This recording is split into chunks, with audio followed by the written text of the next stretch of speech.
Oh, oh. Sorry. Grooving out a little bit over here. Oh, that's a banging track. Oh, I love that one.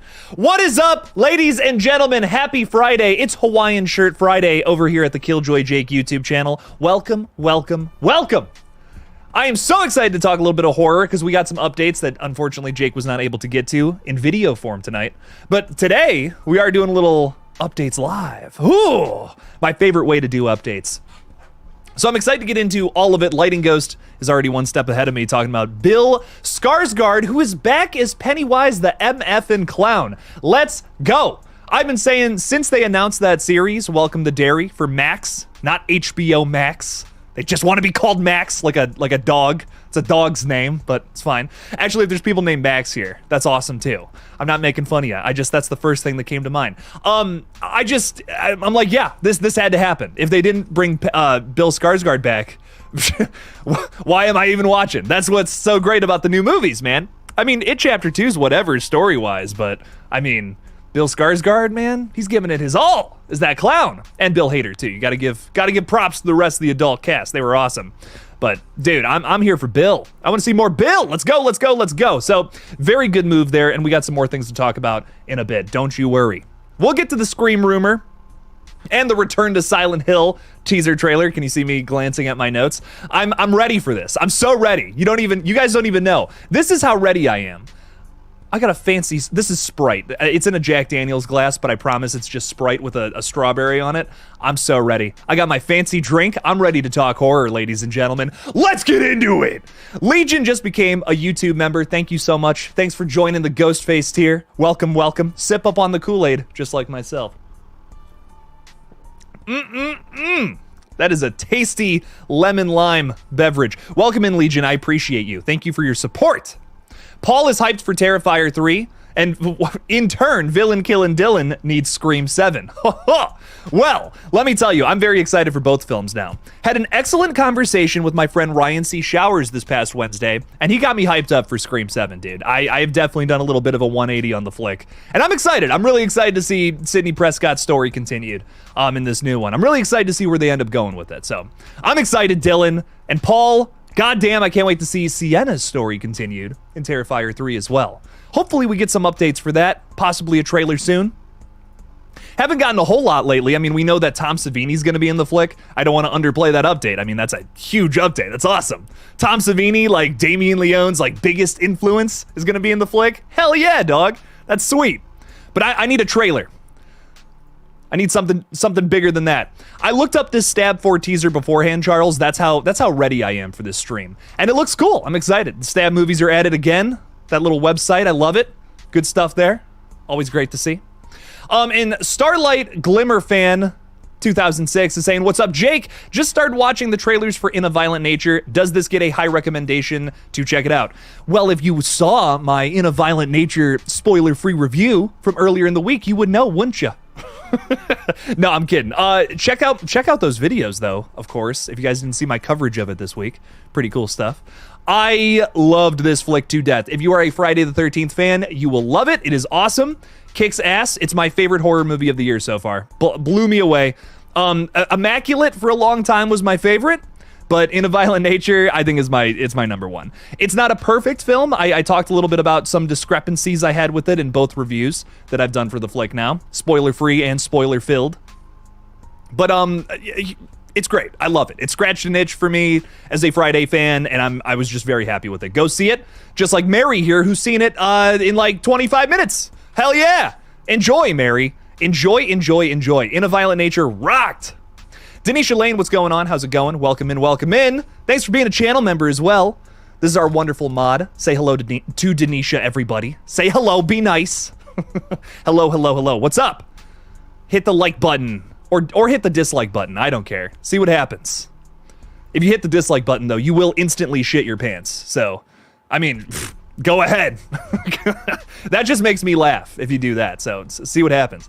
Aqua Death, what's up, what's up? It's always a good day when there's a Let's Talk Horror stream. Well, I appreciate that, thank you. It's always a good day when I get to do this crazy shit. I get to scream into the void about horror movies? I'm here for it, dog. Welcome in, welcome in. Hello, Antinous, hello, hello, thank you for being a member. Hugs and kisses, same to you, Nola Ray. I like the stabby ghost face. I love to see it. Thanks for being members, fellas, appreciate y'all. Okay, I'm gonna get this right this time. Sanaya. Sanaya Marie. Sanaya Marie. I sound like I'm yelling at you like I'm your parent or something. I'm gonna get this name right. I'm yelling at myself, just so you know. I'm gonna get this name right tonight. And if I didn't just get it right there, well, we're working on it tonight. Sanaya. Sanaya Twain, country singer. I'm just kidding. What's up? Welcome in, welcome in. Thank you so much for hanging out with us tonight. I appreciate you. Erica is with us as well, saying, hey, with a lot of Y's. What's up, Erica? Thanks for being a member. Appreciate you a bunch. Same to you, TJ Sanders. Oh boy, it's showtime. My favorite time of the day. What's up, man? Welcome in, welcome in. Ryan Swayze is saying, what's your favorite Batman villain? Hush. I love Hush. Haven't seen him in the movies yet, but I think Matt Reeves is gonna fix that soon here. Fingers crossed, baby. Let's go. I also love Mr. Freeze, too. I think comic book Mr. Freeze rocks. Arnold Mr. Freeze, not so much. Keith Sims, what's up, Keith? How's it going? Sup, Jake? Finally able to catch a live stream. Think Scream could use a prequel. We talked about this a lot, Keith, about Scream having a prequel, and I think like the only way you could really do it is focusing on Billy and Stu, like maybe interacting with Roman. I don't know what, you know, my thing about prequels, which is so tough. The only time I ever want to see a prequel is like if you're going to add something that flavors the original story better. It's a big reason why I wasn't really crazy about the Omen prequel we just got, because I don't really feel like it added anything. They were just trying to make more Omen movies, is what that film came off to me. It came off like a Marvel movie. Like they're like, okay, we made this whole flick so that we could set up that these characters are in a cabin somewhere, and then we're gonna make 3 more of these. And I'm like, I don't care. If you're not adding anything to the original, don't make it. I don't care. I would rather see a sequel, I guess is my point. So if they do a Scream prequel that focuses on Billy and Stu, which I think is the only place you could really expand upon the story thus far, based on things we didn't see, you'd have to throw in another element that was previously unknown, and that I guess I don't have sniffed out yet. So if someone has an idea, if someone's like, oh, we got to see this aspect to the story that was just we didn't know about, unbeknownst to us. Maybe there's a whole different thing that we thought we knew, but not really. Hit me with it. Then I would love to see a Scream prequel if we could find that. But that's my thing with prequels, man. There's so many bad ones. There's more bad prequels than there are good ones, and I will die on that hill. They're harder to do. They're harder to do, Keith. I think prequels are tough. But I'm here for it. If they can find it, make it happen. Keith, welcome to the stream, my friend. I think it seems like from your profile picture there, you might run some kind of movie talk page, so I love to see it. 2 idiots, 1 topic. I love the name, if that's the case. I vibe with it. Welcome in, my friend. My Chunky Jordy, thanks for being a member. Hi, hi, hi. Hello, hello. My Chunky Jordy is always leaving comments on all my videos, and I love it. Thank you. Thank you so much. Thanks for checking out the videos. What's up, Jordan? How's it going? Sup, sup, sup. Sanaya. I think that's your name. I got it right. Oh my God, ladies and gentlemen, I don't even care what else happens tonight. I'm so happy about that. I got it right, Sanaya. It's an I sound. Ugh. I'm gonna remember Shania Twain, and that's what's gonna help me with this. Let's talk about The Exorcist. I'm so excited. I got The Believer, but I'm upset that they ain't continuing the trilogy, making a new trilogy, which I'm excited for. Listen, if you're a big fan of Believer, which, you know, I personally was not crazy about it, what I will say is moving forward, I'm actually very excited for this next Exorcist movie. Like, it just shot up my list. It's in top 10 most anticipated now, which probably sounds crazy, but it's Mike Flanagan, he has the Midas touch when it comes to movies. His shows are pretty good too, don't get me wrong. Like, Haunting of Hill House is excellent, maybe the best thing he's ever done. His other shows, they're okay. They're not bad. But his movies, man, I mean, oh, perfect. Like, there's some movies he's made where I wouldn't change a damn thing. Like, I'm just like, this is awesome. Modern master of horror. Dude is gonna tackle The Exorcist. There's no better guy out there to be doing The Exorcist, in my opinion. I got nothing against David Gordon Green. I actually really do like 2 of his Halloween movies. But I just don't know if he was the best guy for The Exorcist, you know? Like, I think he's a really interesting choice for Halloween. The Exorcist is a little more specific. I just think that Mike Flanagan is, like, this is a match made in heaven. This is going to be a killer flick. If it's bad, I'd be shocked. Like, I would be, at this point, to me, this is the same kind of announcement as when we got Fede Alvarez announced to do a new Alien movie. I'm just like, this is a match made in heaven. This is going to be great. You can't tell me otherwise at this point. Like, I really think whatever comes next from the Exorcist franchise is going to be one of the better sequels that we talk about for years and years and years to come. Even though I've never really been crazy about The Exorcist becoming a franchise, I'm actually very excited for this. I think Mike is going to kill it here. So I can't wait. Oh my God. Antinous is saying, can you please tell the most brutal kill you were talking about in a Violent Nature? I want to know the kill scene. You said it's one of the most brutal kills ever. So here's what I'll say about this. If I spoiled it, I think I would be going against everything I ever have stood for as a horror content creator, because that's the whole point. You know, that's the whole point of movies, is to be shocked and surprised by them the first time you see them. What I will say is that there's a kill about halfway through in A Violent Nature that is one of the most brutal and upsetting things I've ever seen on the big screen. It is excellent. Go check out this movie. I will not spoil it for you, unfortunately. Antinous, go see it in theaters if you can. If it's not showing anywhere near you, go check it out on Shudder when it drops eventually. It's probably going to be next month at some point that it'll be on there, so you won't have to wait too much longer. Dude, it's insane. It's insane. It's worth the wait. It's one of my favorite slasher kills of all time, if I'm being honest. I loved it. I had a screener for it, and I went back twice. I had to watch it a couple of times because, whew, practical effects are amazing in the movie. That's a testament to that. I don't know. I just loved it. Excellent stuff. RJ Skarenki is with us tonight, ready to talk some Scream 7. Just got home from a shopping trip. Very nice. I hope you bought some cool stuff, RJ. Buy some fun stuff, dude. It's always a good time. Sometimes you got to treat yourself. Scott Royson is here with us too, also a channel member. Thank you for your support. Yes. Saying, hey there, Jake. Checking out In a Violent Nature tonight. Enjoy, Scott. Have a good time. It fucks. It is a movie that fucks. I'll tell you what. Got some big balls on that one. Eric Cartman is with us. I just saw your new special, the new South Park special. What's up, Eric? Bill Skarsgård is returning as Pennywise. And The Long Walk is going to start filming in July. I know you've been excited for that one, Eric, so I'm very excited to see some movement on it. And yes, more Pennywise. Let's fucking go. I'm so excited. I can't wait for it. Bill is popping right now, and I'm very excited to see him in more shit. Like, I can't wait. I gotta see his new movie with Jessica Roth. I still haven't seen that. Boy Kills World. I meant to see that in theaters, and I just didn't have time. Oh, no. Oh, no. We got a hater out there, ladies and gentlemen. Splattercast is saying, In a Violent Nature sucks. I hated it. Way too violent and completely takes place in the woods. Yeah, it's like, why wouldn't they warn us that the film was going to be violent, like in the title or something, right? God. So dumb. The whole movie's just the guy walking. No, I'm just kidding. Splattercast, you're killing me, man. You're killing me. I appreciate the heck out of you, though, and you know why I'm saying that. Wink, wink, nudge, nudge.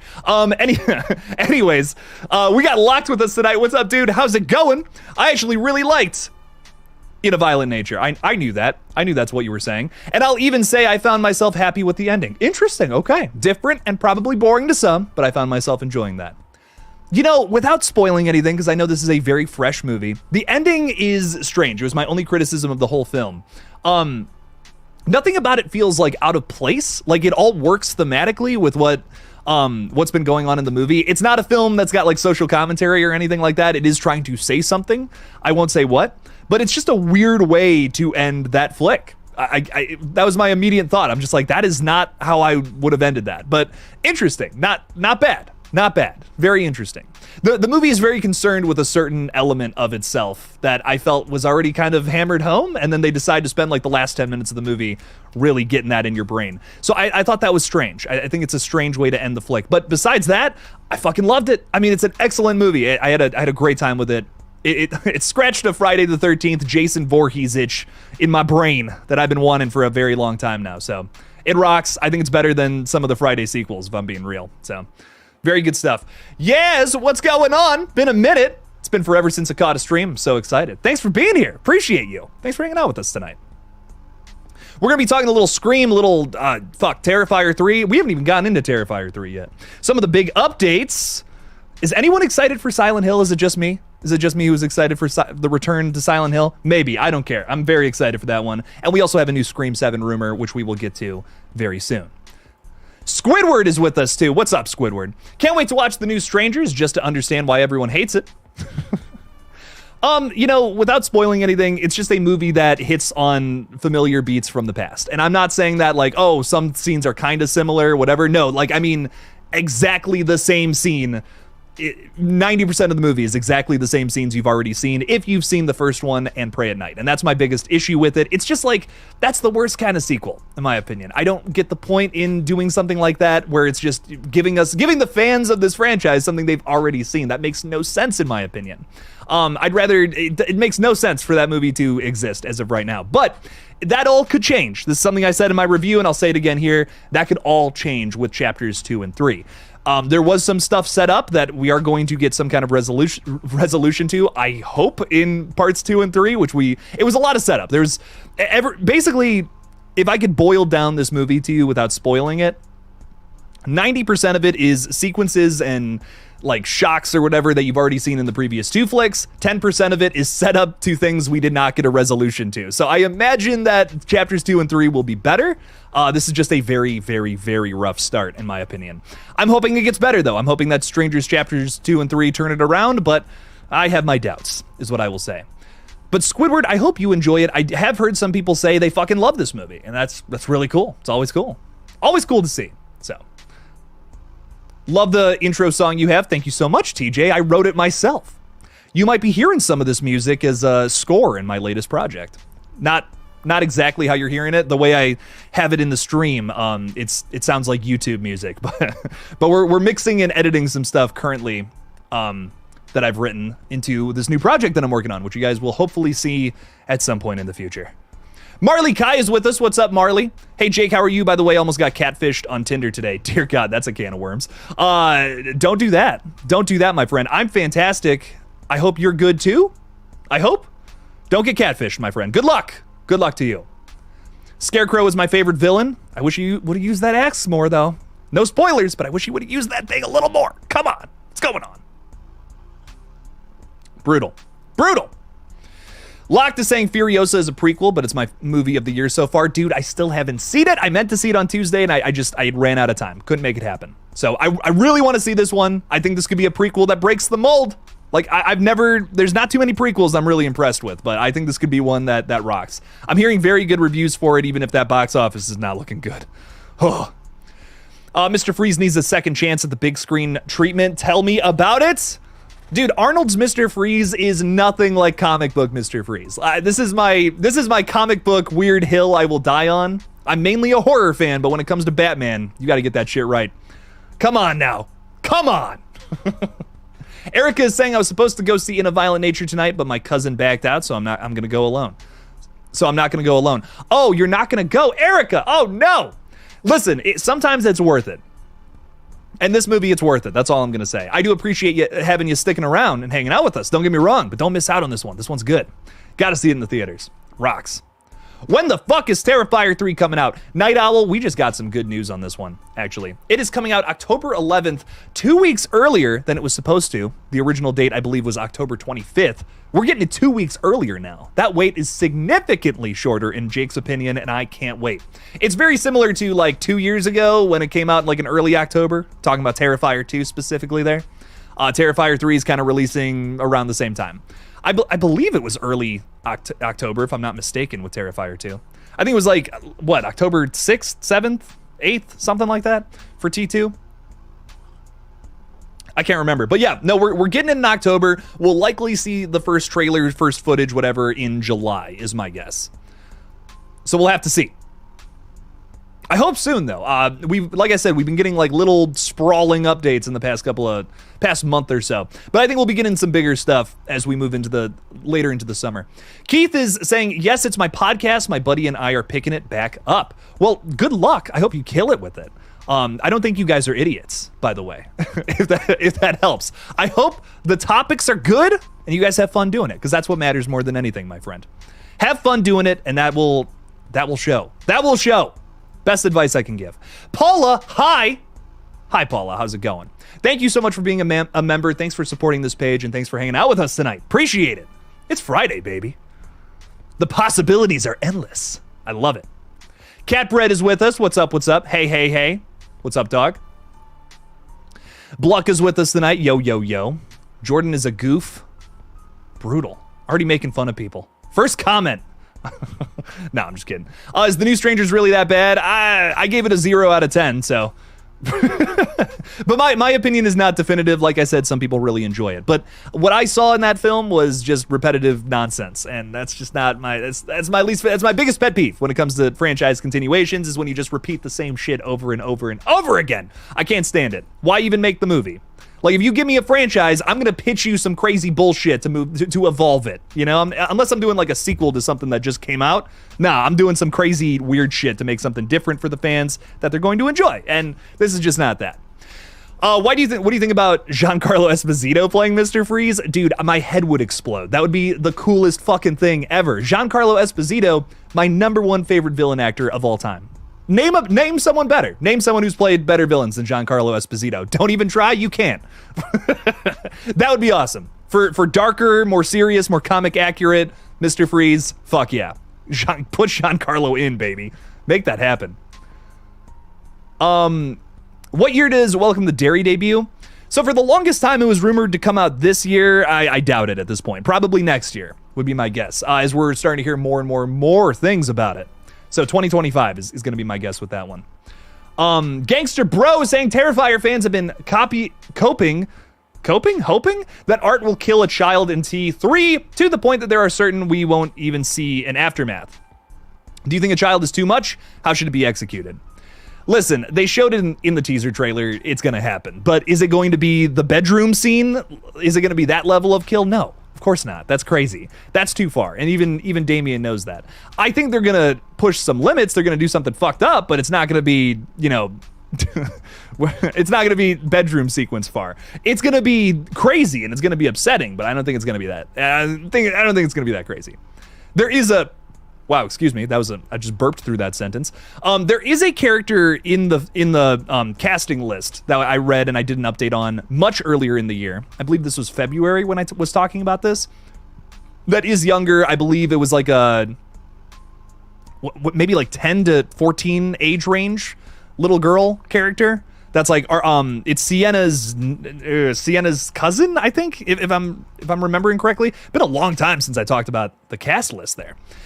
But we do know that there's a character that's probably going to match the description of a character we got in that teaser trailer, which is kind of the only footage we've seen from T3, but I also don't think that footage is going to be in the film because they shot that well before they started principal photography for 3. That was a lot. Apologies. But do I think a child's going to be murdered in Terrifier 3? Yes, they wouldn't have shown us that in the trailer if not. Will they take it as far as some people think they're going to? I don't think so. I think it's going to be brutal, but I don't think it's going to be torturing a child for an hour. That's horrible. That's too far. There is a point where it becomes mean-spirited and just not fun anymore, you know, but like the Terrifier films, in my opinion, are fun. I don't really, some people are like, oh, that's too much for me. They're just goofy to me. Like, it's just like, this is so over the top and ridiculous. I'm just having fun with this shit. Catbread is saying Violent Nature was so stupid. Had to say it. Damn, bro. Brutal. That makes me sad. It was my favorite horror film of the year so far. I loved it. Friday the 13th fans, rejoice. Charles is asking, what can I do to be a mod? Hit me up. Shoot me a message. I am totally down with having more mods. I just, the people who are mods are people I kind of know at this point and have had conversations with. So hit me up. Shoot me a message. I'm on Instagram. I'm on Twitter. I got an email. I got birds. If you got any birds with like handwritten letters, you can send them to my window. I don't know. That works too, I guess. So hit me up, Charles Allen. Marley Kai saying in picture this, the new villain in a Violent Nature versus Art the Clown. So Johnny versus Art. That could be fun. I think Johnny's on his way to being a horror icon. I'm going to be completely real. I could see more movies with him moving forward. I hope we get more movies. I hope that's the start of a franchise, if I'm being real. It doesn't sound like my kind of film, but Jake has me wanting to check out that mid-kill. Dylan, listen, everyone is talking about this movie like it's some kind of elevated horror film. It's not. It is, dude, it is not that at all. I will die on this hill. It's not boring either. People are like, it's just the guy walking through the woods. Dude, it's so not. Like, I feel like I'm watching a different movie than everybody else. Like, it is intense until those last 10 minutes. Very intense, fast-paced. Shit is constantly happening. You're not just watching this guy walk through the woods. There's like 2 scenes where you're watching this guy walk through the woods, and it's gorgeous. These beautiful ambient shots. There's like 2 scenes of that. The rest of it fucking rocks, man. And the halfway kill, honestly, if that's not worth it to you, I don't know what to tell you. Like, that kill was so fucking awesome and brutal. I jumped out of my goddamn chair the first time I saw it. That was amazing. I want to see it in theaters just to see people's like first time reactions to it. Like, I'm not even gonna be watching the movie. Like, I'm just gonna be peering over my seat, like looking at everybody else, because I want to see what other people are thinking about that. Oh, I don't know. I loved it. It's my number 1 of the year. Fucking rocks. And the other thing too, if you're a slasher fan, if you're a fan of Friday the 13th, you'll love it. I don't know. To me, that's the best parts of Friday movies, all encapsulated into In a Violent Nature. It rocked. Locked is saying my favorite part of it actually had to be something after the gnarly kill. I'll just say the kinetic energy and the way things play out with multiple pieces. I know exactly what you're talking about, and I praised that in my spoiler review. That's my favorite shot of the movie. I'll say that. So Locked, I feel you. I feel you, buddy. Very good stuff. How would you feel about an all-new original script for Scream 7? I'm very excited to see Sydney's story. I gotta catch up. Wow, I'm behind in the chat before I get into this. I'm gonna scroll forward. Apologies. How would I feel about a new original script, like brand new story is basically what you're saying for Scream 7? I'm very on the fence because I want to see Sydney's story continued. We've had that teased up. We've had that hyped up now. I'm excited to see what Kevin Williamson brings to the table with that. For a new original script, I'm not against a Scream reboot, but I'm kind of excited to see what they do with this story here right now. I would not be against a reboot at some point in the future. I mean, they got to end this story eventually. It can't just go on forever. Then it just starts getting redundant. And some would even argue that it has become redundant already before we even know anything about this flick, really. But I'm excited to find out where they go now. Like what happens next with Sidney Prescott? What is this next chapter of her life? Potentially the final chapter, protecting her family. That's kind of where my mindset is right now. But a Scream reboot could totally work. I mean, all you got to do is make really good characters. And I think they had that with Screams 5 and 6, but you know what happened with all that. But I'm excited to see where the franchise goes after this last little story with Sydney. I'm excited. I'm excited to see it because I think there's a lot of potential for more Scream movies. But yeah, we got to avoid this drama, man. We're slowly getting out of this rut that we're in right now. But whew, it's rough right now. It's rough at the moment.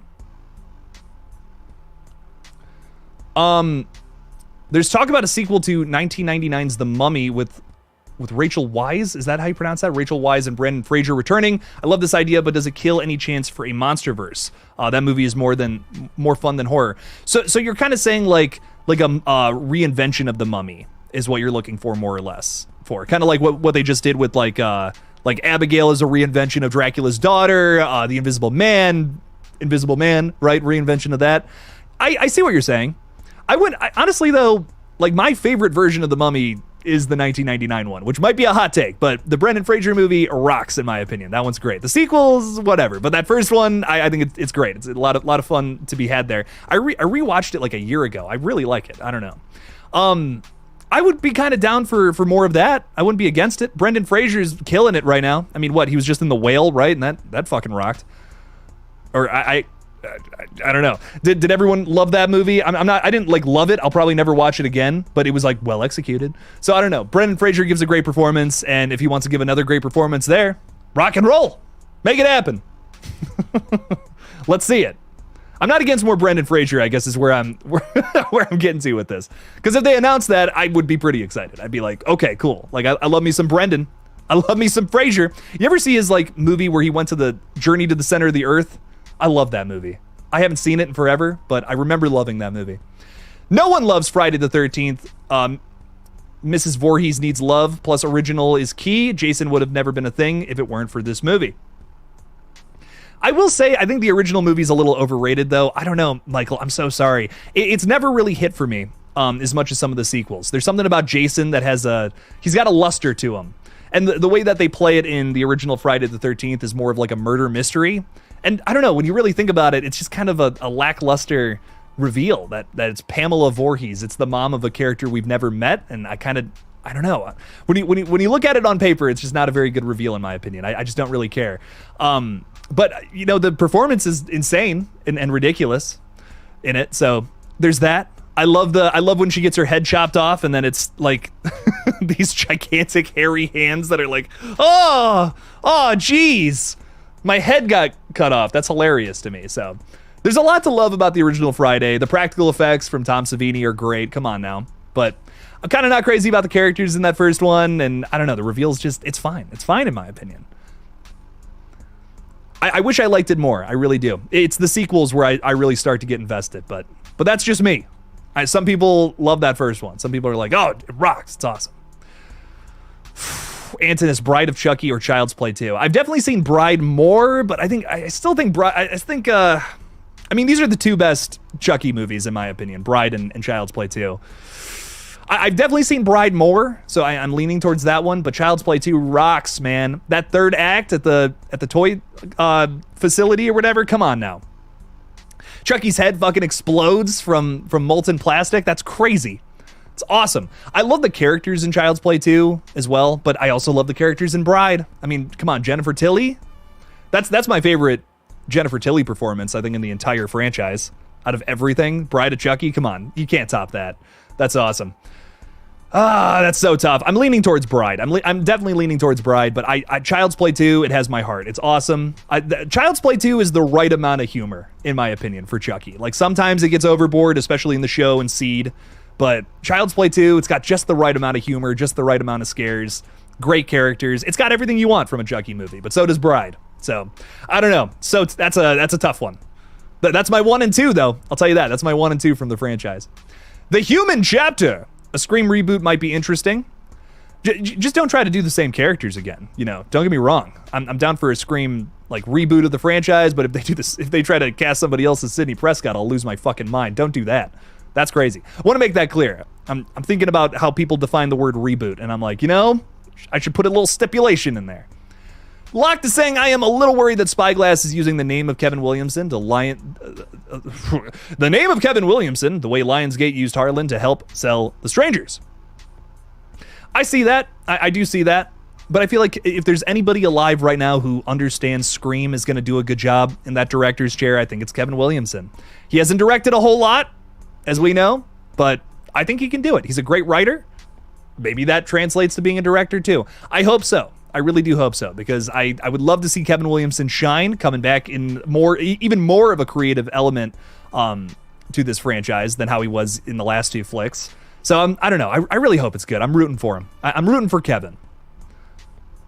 Bill Skarsgård returning is a big W. Yes, it is, Darth Chosen. I feel that. Is All Hallows Eve important to watch to go with the Terrifier movies? I've seen both Terrifiers, but haven't seen All Hallows Eve. It's a fun watch. I'll tell you that much. It's a bunch of short films that Damien Leone made prior to Terrifier. So, I mean, if that's your bag, if that's something you're interested in, give it a watch. It's a fun watch, but it doesn't really connect to the story of Terrifier. What I will say, though, is a lot of my theories about Terrifier and where it's going do stem from All Hallows Eve. There's some things about Art the Clown that has not been consistent with the new flicks, but I feel like we're building to it. I feel like we're building to something similar to what we saw in All Hallows Eve. So it's worth a watch, because I feel like there are elements from Art the Clown that are missing in these new flicks that are present there, and I feel like they're going to come back, maybe even in 3. We'll have to see. We'll just have to see, though. I think it's coming. I really do. But keep a lookout. Keep a lookout for that. In a Violent Nature is a 48% audience score in early reviews, so it's going to be a you either like it or you don't film. I said that at the very first thing I said about my review. I think the thing, to me, it's not the fact that people... it's not the fact that you're following the killer the entire time that's the turnoff. I think the big thing is there's a little bit of score, but not as much. Like, the kills hit in a different way than your typical slasher. I will say that.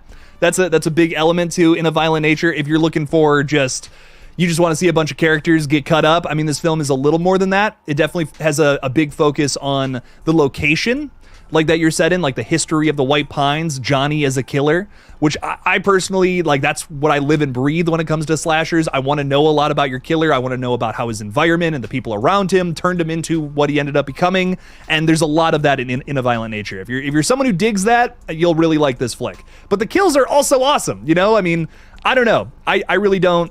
There's not too much about it that in my opinion would turn people off from it. But that's just my opinion, of course. You know, some people are like, it's boring, nothing happens. And I'm like, okay, fair. Hey man, if that's not your cup of tea. I feel like they cut out all the boring stuff. Like that's where I'm at with it. There's so many Friday movies where we're setting up things with characters that I just don't care about. And I'm just like, I want to see Jason. Give me Jason. Same thing with Nightmare on Elm Street. I'm watching sometimes I go back and watch some of those and I'm like, there's just not enough Freddy in this movie. They're focusing too hard on these generic plot lines for protagonists that I just don't care. I care a lot more about the character that has the most background, which in both cases I would say is Jason and Freddy 9 times out of 10. What is your horror favorite movie that takes place in Ohio? You know what's funny? I just watched a movie today that takes place in Ohio. Was not filmed in Ohio though, which makes me kind of sad. It's called Frogman. Found footage flick Frogman. So I'm going to use this as a jumping point for that Infinite Sky.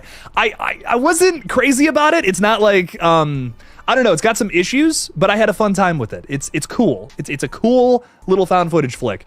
Would I watch it again? I don't know, but it is getting a sequel, which is why I watched it today. I heard that and I'm like, okay, I got to watch this. You know, I've heard a lot of people talking about it. It is a very interesting movie. It's based off of the real life legend of in Loveland, Ohio. There is like a cryptid named Frogman, and it's kind of based off of that. It's got some really cool elements. It's kind of like Ratma, if y'all remember that from VHS 94. It's kind of that if it was a full movie. And there's elements to it that I think is really cool, but also the whole time I'm watching it, I'm like, this would have probably been better as just a VHS segment, which it kind of already is. So I don't know. There are elements to the flick that I really liked. I don't want to get into spoilers because that's an obscure one. But it's got some good, especially in the last 10, 15 minutes or so. That one really comes to life. But the setup is hella slow. I'll tell you that much about Frogman. Lots of, again, another movie very concerned with its generic characters, and I wish it was a little more concerned with its really fucking cool antagonist, which we didn't get to see enough of, in my opinion. The killer was like my favorite, the shit happening around the killer was kind of my favorite part of that movie, and it's really only present in the last 10 minutes or so. Loved the characters in the OG the best, followed by part 2 and 6. I think, yeah, Friday's part 2 and 2, 4, and 6, I think have pretty great characters. I don't know. The rest of those movies, though, it's tough. I was never crazy about some of the characters in most of the Friday sequels. Hot take, but Leatherface beats Michael Myers and Human Jason. He is a 6'6", 350-pound man with a mallet, chainsaw, and cleaver. But he also makes some pretty dumb decisions, though. That's the bane of Leatherface's existence. He's kind of dumb. But we love him nonetheless. But yeah, he in terms of brawn, in terms of strength, he's got those other fellas beat. So I can't argue with that. Child's Play 3 was better in my opinion. Oh, than Child's Play 2. I do like Child's Play 3. I think it's underrated. I think it's very underrated. I don't know if I like it better than 2 though. I do like that one though. Frogman fucks. Yes, it does. Frogman absolutely. Actually, Frogman really fucks. I can't say any more than that because it would be a spoiler, but Frogman certainly fucks. Johnny Hideout UK, thank you so much for the support, my friend. Really appreciate that. Throwing a $5 in there. Sorry haven't been around live, but been watching. Currently traveling in Guatemala. It's nice to see your smile and making everyone's day as always. Johnny, that's awesome. Oh my God, what are you doing in Guatemala? I hope you're having fun. I hope you're having a good time. It's all good, my friend. If you're traveling, if you got shit going on, I get it. Don't worry about it. I just appreciate seeing you now. Thank you so much, my friend. Johnny, if you guys are new to the streams, Johnny used to come in all the time and just be like, I'm biggest fan from the UK. I love it, Johnny. Thank you so much. Thanks for the support, my friend. I really appreciate the heck out of you. I hope whatever you're doing in Guatemala, you're having fun. I've never been there. I've never left continental United States. I'm hoping to change that soon, though. Hope you're having a good time. Whatever you're doing, my friend. thank you for the 5. Really appreciate your support, and thanks for hanging out with us a little bit tonight. And Scott Royston is gifting some memberships left and right. I love to see it. Thank you, Scott. Appreciate the support. And those went to Jordan Talks Films, JD636, Garrett Peck, Lighting Ghost, and Luddy Network. Holy crap! Well, welcome in, guys. Welcome to the fold. Sip up on the Kool-Aid. Here, I'll have a little drink with you. There you go. Enjoy. Enjoy that. Thank you guys so much. Both Scott and Johnny, appreciate your support. Fantastic. A little Sprite. If you guys don't believe me, there you go. I'm gonna pour myself a taller beverage, but then let's get to this. Just saw The First Omen on Hulu, really liked it. I'm hearing a lot more people talking about it now that it's on Hulu. Wish y'all would have seen it in the theaters, but I'm happy that people are seeing it nonetheless. I will say I need to give it a rewatch. I think I gave it like a 5 or a 6 out of 10 upon my initial watch, but I still see people talking about it. They're like, this is like my favorite horror movie of the year. And I wish I felt the same. I did really enjoy a lot of elements to it. Especially in the first half. Like the first half of the movie like rocks, in my opinion. I was very into it. Basically until they start introducing all the stuff about connecting it to the original Omen in the back half, which I won't say any more than that, but that's kind of where it lost me. I really enjoyed most of it though. The setups and that nightclub scene, the nightclub scene where like literally nothing scary happens is one of my favorite sequences in the whole flick. They really get you on board with those characters from the get-go, which is probably my biggest positive of the whole thing. Like I really enjoyed the characters. I didn't really like where they ended up going with the characters story-wise, but the characters rocked. Nell Tiger Free gives a terrific performance, and even though it's not really my favorite horror flick of the year, top 10 performances in horror, Nell Tiger Free is on that list without a doubt. I would recommend this one like as a watch though, because it doesn't matter what my fucking opinion is. It should matter what yours is. If you're like, I need to watch something that's good, give it a watch. Check it out. I feel like it would have been, it's one of those movies where I feel like it would have been way better if it wasn't an Omen prequel. If that was just a standalone religious horror, that would have rocked even more, in my opinion. But when they try to connect it to the original, I lose interest. 2009 Friday the 13th is the best one, unbeatably. It is a shiny gem in a franchise full of pure garbage. I like some of the Friday movies are hit or miss for me, man. I don't know. I will agree. I think Friday 2009 is one of the better ones for sure. I mean, from just the kills alone, the kills in the 2009 Friday top almost everything that came before it, in my opinion. I don't know. And that's the biggest problem with the Friday franchise, Jordan. You know, I mean, you go back and you watch some of those flicks, and it's just like, wow, they really got cut down by the MPAA. They some of those kills are just, they suck because they got cut down so much. And that's not the filmmaker's fault. You know, that's not the movie's fault. It's just the fact that it was a different time. It was the early 80s. Well, it was most of the 80s when a lot of those flicks came out. Thankfully, we have Jason X, though, which probably the first time that sentence has ever been uttered. But that, in my opinion, one of the best, like a top 3 Jason kill is the liquid nitrogen. Come on now. That is so cool. I love it. Love it to death. But that one, Friday 2009, I even think Jason, Freddy vs. Jason has some pretty good kills in it too. The bed snap, that's awesome. Antinous is throwing $10 in there. Dude, thank you so much for the support. Saying, does your spoiler review video in a Violent Nature talk about one of the most brutal kills you have ever seen? Antinous, yes. And if you watch it, I'll be very sad and disappointed. I appreciate the $10. Thank you. But if you haven't seen the flick yet, don't watch my spoiler review, dude. Come on, man. Don't do that. But seriously, that'll ruin the movie for you, because then when you go and watch it, you'll just be like, oh, it was fine. It was whatever. But if you watch that for the first time, not expecting it, like that's crazy. You know? I do talk about it in my spoiler review, so I mean, watch it at your own risk, but you're gonna spoil it for yourself, man. Enjoy it. This is in my opinion, this is a once in a decade kind of sequence in horror. This is the bedroom sequence in Terrifier 2. It's not as ludicrous as that, but it is as shocking in my opinion. You're just not expecting it to go as far as it goes, and it's like, whoa, holy fuck, whoa. It's a crazy kill. It's really well done. It's one of the most memorable slasher kills that I can think of off the top of my head. And that's not just the recency bias talking. Holy fuck. It's insane. This and, you know, the Wrong Turn remake has a kill in it as well. That is stuck with me ever since. these are two movies that I feel like you either love them or hate them, but both flicks have a kill in them that just have stuck with me ever since I've seen them. And I don't know, for me, both of those movies are on my top 10 list for movies you gotta see from the 2020s so far.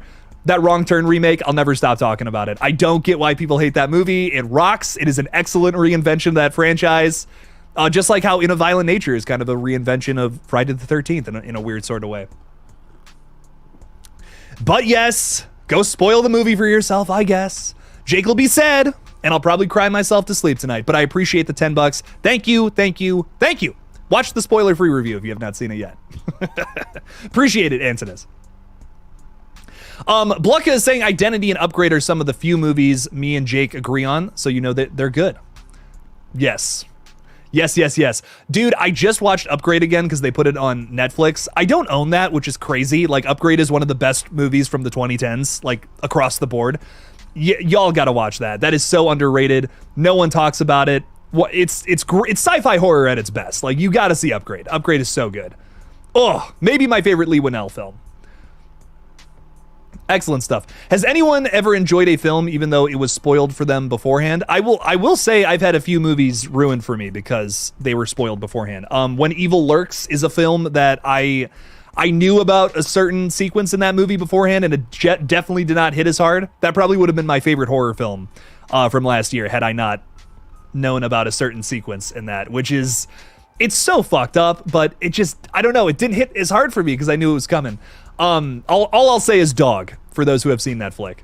But when Evil Lurks is so good, but I had a lot of it spoiled for me beforehand because everyone was talking about it, and I don't know, I just feel like I got overhyped. I knew a lot of the scares, and it's like an 8 out of 10 for me. It's fine, it's good, it's a solid horror flick, but if I hadn't known beforehand, that would have hit so much harder. I love the idea behind the Wrong Turn remake too. Thank you, Infinite Sky, I appreciate it. Feels good that I'm not alone there. I still watch that movie, man. Like that is not even the third act. Fuck. The second act of that movie is some of the most brutal horror I've seen in a very long time. Very good stuff. It's up there with When Evil Lurks, if I'm being honest. No Walk 420 is saying I haven't heard anything about that one. Upgrade is written and directed by Lee Winnell, Saw Scribe, Insidious Scribe. What else has he done? Invisible Man 2020. It's his best movie, in my opinion. That he's directed. That he's directed. A big little asterisk next to that one. But Upgrade rocks. It's if you like sci-fi horror, it's absolutely that. Very much so feels like RoboCop in terms of how the story flows, but it's different. It is definitely different. It's got a little bit of commentary. It's got like some brutal moments to it. I don't know what else I want to say. But it's got an excellent cast. Logan Marshall Green, I believe, is the star of it. Is that his name? And Dan Stevens is in it. There's a bunch of other people. Those are the only two people I can think of off the top of my head. But some great stuff, dude. Oh my God. No Walk 420, dude, you gotta watch that one. It rocks. Rocks big time. Stupid Fizz is with us. What's up, Fizz? How's it going? Smoking a little J in the profile picture. I dig it. Yo, Jake, do you think a Predator film that takes place in a Mad Max-style post-apocalyptic world would be interesting? Yeah. Yeah, dog. Oh, fuck yeah. I know that we have some more Predator flicks on the horizon here, which I am very excited for. 2, specifically, which, I don't know, I hate when they announce 2 movies at the same time, but also I loved Prey, so I am actually pretty excited for those. Dan Trachtenberg can do no wrong. I'm very excited to see where it goes next. We have Badlands and Prey 2 on the horizon, I believe. Which Badlands, I think is something similar to what you're talking about, if I'm not mistaken. I can't remember. It's been forever since I talked about those Predator sequels we have on the horizon, but I'm excited for them. Very excited for more Predator flicks. I think, for a long time, Prey was my favorite Predator sequel, but I rewatched Predators recently. I really like Predators. There's one thing about it that I'm not crazy about towards the end, and if you've seen it, all I'll say is Topher Grace. But I really enjoy Predators. I don't know, it's a very underrated sequel, in my opinion. I have a lot of fun with it every time I watch it. It's got some brutal moments, but Prey rocks too, man. I don't know. The odd number sequels in Predator are my favorite ones. 3 and 5, baby. Crystal Fox, what's up, Crystal? How's it going? I love that you're pointing this out. The audio in A Violent Nature was crazy unique. Some sounds silenced, some highlighted. Some dialogue seemed to be recorded in post. It messes with you. Okay, well, that's fair with the end there. There was definitely definitely some ADR, without a doubt. But I don't know, the sound design, in my opinion, is excellent. Like, in terms of, like, however you feel about this film, sound design, some of the best all year. Like the footsteps crunching in the woods, like how you're able to hear some of the dialogue from far away. I don't know, I really love it. It's great. You're really put in Johnny's shoes. It feels like you're walking around as Jason Voorhees this whole time. But I agree, I loved the sound design. And I was able to watch the movie with headphones, which definitely aided the experience, in my opinion. If I were to see that in theaters, maybe like a shittier theater, you know, that didn't have as good of sound or like speakers, whatever, that probably would affect the experience for sure. Upgrade is what Venom should have been. I couldn't agree more. That is such an excellent way to describe that flick. Fort Misery Gaming is saying, do you have a Discord? Also, I'm lucky to see a limited screening of In a Violent Nature tonight. Enjoy, my friend. I hope you have a good time. I do have Discord. I don't use it that much. I really only use it when I'm gaming with my friends. But shoot me a friend request, I guess. Like I said, I really only go on there when I'm playing video games. But yeah, sure. I don't even know what it is. That's the thing. I couldn't even tell you what it was off the top of my head. Infinite Sky is saying it Lives Inside by Bishal Duda. I don't know what that last word means, but Bishal Duda did direct that flick, yes. And I'm actually, you know, It Lives Inside, if you guys are not familiar, this is a movie that came out from Neon last year. I wasn't crazy about it. I'm kind of with Ty. It Lives Inside is the Indian demon movie, kind of boring. It was, I don't know, I wasn't crazy about it, but I think that there's potential with that director. I think that director has potential to do some crazy stuff in the future for sure. Because the third act of that movie kind of rocks. The story is a little generic, but the creature effects and all that in that movie I thought were sick. So I don't know, there's potential there. Practicals were great. Some of the scares were cool. I don't know. Nope is a great film to watch with headphones, in my opinion. I couldn't agree more. Infinite Sky, yes, that's another one with very good sound design. Some awesome sequences in Nope. Locked is saying Prey, Predators, AVP, Predator, Predator 2, AVP 2, then some stinky mess from 2018 that I'll never watch again. That's a pretty fair ranking. Oh, you put Prey at the top and Predator. Oh, that's brutal. Put AVP above Predator. Brutal. But hey, it's tough to argue. Predator is great though, and AVP is great too. I love all those movies at the top there. But Predator is like, it's one of my favorite sci-fi action horror kind of movies like that. Really niche and specific, but I vibe with it, man. What's more scary, the unknown in the ocean or space? Probably, I mean, space is infinite, you know? Like the ocean, we only got so much going on. Like, there is a lot, don't get me wrong. But space, holy fuck, you can do anything. You can say anything is fucking out there, you know? With the ocean, we do know some things, right? We don't know everything. But with space, I mean, shit, say on the other side of the galaxy, there's some crazy shit going on that would be the most excruciating death we could possibly experience. I don't know. I mean, there's potential there. Ridley Scott kind of hit on that in 1979, but you get my point. So both are terrifying, though. One of my greatest fears in life is being in the middle of the ocean when it's dark outside. Fuck that. No way. You ain't getting me on a cruise. I've seen enough horror movies, man. No way. Not happening. Both are pretty scary, though. Jordan Talks Films, throwing $2 out there. Thanks for the support, my friend. Saying, Jake, play Dead by Daylight with me. I actually was just playing Dead by Daylight with my girlfriend earlier. I love it.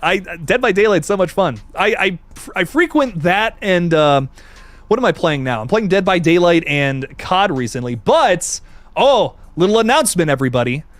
I am playing Killer Clowns from Outer Space, the video game, with the Splattercast guys this weekend, tomorrow night at 9. So check that out over on their page. I believe it's their page.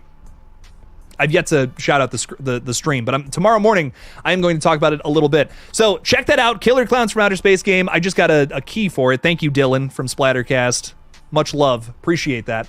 And as soon as I get this gaming channel up and running, which is going to happen soon, your boy is going to be playing that over there too. So I'm very excited for it.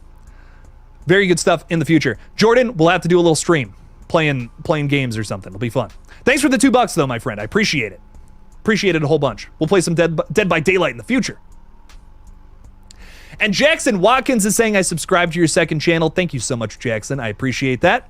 I will have a new review over on Groovy Smoothie for Smiling Friends Season 2, Episode 5, Monday morning. So go subscribe if you haven't seen that yet. I'm also going to do a review on Frogman if I can next week, because I want to talk about that one. There's a lot to talk about with that movie. So lots of reviews coming. And, you know, speaking of which, my next video, which I don't know when I'm going to do that, but at some point, I do want to talk about this new rumor. Scream 7 is going to feature multiple MFing killers. And I want to hear what you guys think about this as well. Now, obviously, a lot of the Scream films have featured multiple killers, but this rumor says that it's going to be more killers than the previous film, which, as you might recall, was 3.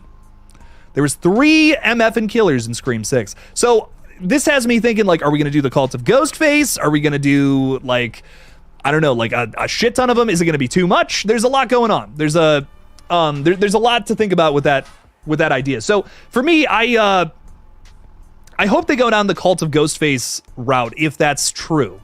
But I think, you know, more than anything, I would rather just see a single killer or a killer with a motive that has an accomplice. Just give us back to basics for what this movie is trying to go for. I feel like doing the 3 killers thing again feels out of place for a movie that's trying to go back to what made Scream so great. You know, we're going back to the old style. This is a return to form for Scream, is how it feels so far. But maybe it's not, if this rumor is true. We'll have to see. I'm curious what everyone else thinks about all of that. I'm curious what everyone else thinks about, like, this Cult of Ghostface, multiple killers. It doesn't have to be the cult. If you want to take it down a different route, throw it at me. I'm curious. I'm curious what everyone has to say about that. Because I want to reply to your comments here in a sec. So we'll check it out. Erica is throwing 5 out there. Erica, thank you for the support. Really appreciate that. Saying, as soon as you get a Twitch, send it to me so I can join. So, Erica, I've been talking with all my constituents. I have a lot of friends in the gaming space, and they've all been telling me to stream on this platform called Kick, which is where I'm thinking of streaming. I'm thinking about doing like a dual stream between Kick and YouTube on this new channel. But in Kick, I looked it up. I did a little research on it this week, and it's basically Twitch but better. Like, everything about it is better than Twitch. And I don't know if I should say that too loud. I don't know if the Twitch people are gonna storm into my house and say shut up or whatnot. But I don't know. Everything I know about Kick just sounds like it's Twitch, but just immensely better. There's like your percentage of pay is way higher. It's a lot easier to get people to watch because the platform isn't as saturated yet. There's so much about Kick that I feel like is better, but I don't know. It's not as popular of a platform as Twitch is, though. That's kind of like the one big negative. But I'm really looking into it. Maybe I fucking create a Twitch page too. Maybe it's Twitch, Kick, YouTube. We're going everywhere. We're triple streaming. I don't know. We'll have to see. But I am curious if there's anybody out there who is in the gaming world that has any experience streaming on any of those platforms. I'm very curious to see what anyone has to say. I am trying to break into that soon, though. I gotta make the leap. I gotta do it. I think every YouTuber's got to play games at some point, so so Jake's getting into it. But Erica, thank you so much for the 5. I really appreciate it, and your boy will be streaming there soon. So I'm really excited. Like, I'm so excited to finally do a gaming channel. I've been kind of building up to it for a long time, and I'm just like, I'm running it.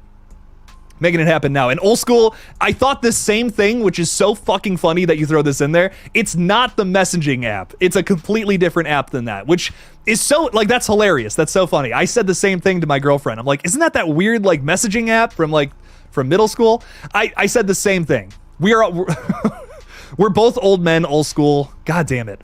What's going on? What's happening? Nightfall 3D, thank you for the 10. I really appreciate your support. Thank you, thank you, thank you. Saying, going to reserve judgment until I actually see it, but I feel like Princess Leia telling Ben Kenobi he's her only hope as I turn my attention to T3 after hearing about the deaths in Violent Nature. That's really funny. I even said it in my review. I was saying, I think my spoiler-free review, I said, Damien Leone's got some competition here with In a Violent Nature.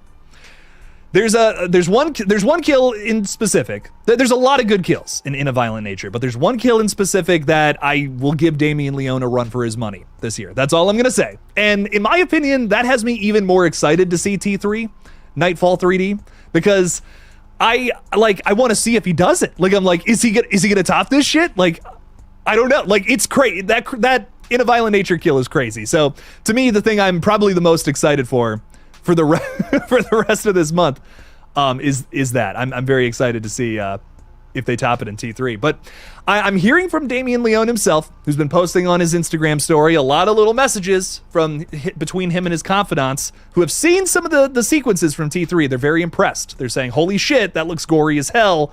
That's sweet. So I don't know, man. I don't know. I did a little video on it recently, whatever my last Terrifier 3 update was. Maybe.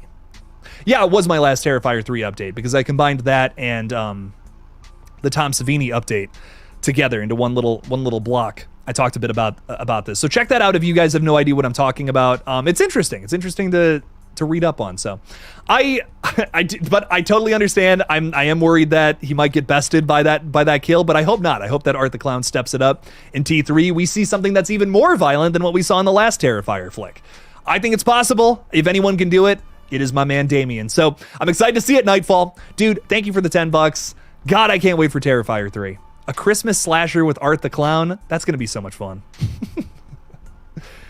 Hollywood Guy is with us tonight. Thanks for being a member, my friend. Hello. What's up? How you doing?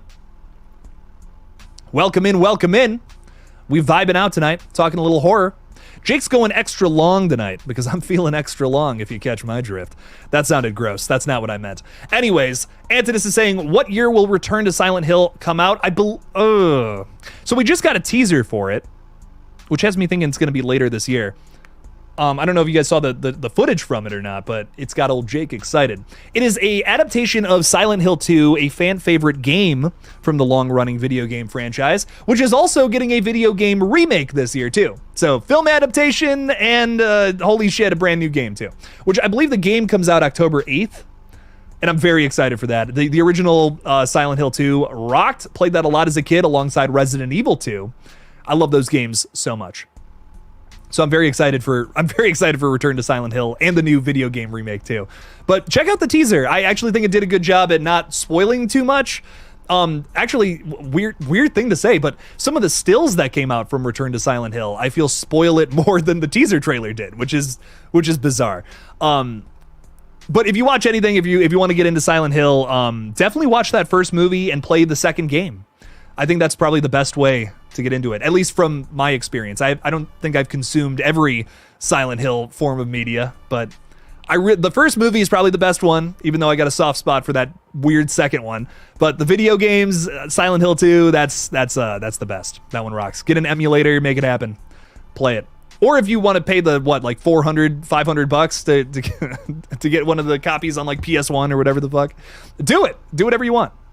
All right, back to the Ghostface conversation we were talking about earlier. For the Love of Rock is putting his 2 cents in there, saying too many Ghostfaces in one movie will take away from the personal agenda of the killer. It will feel like they are killing for the sport of it instead, sort of like Jason in 6, but a lot of Jasons.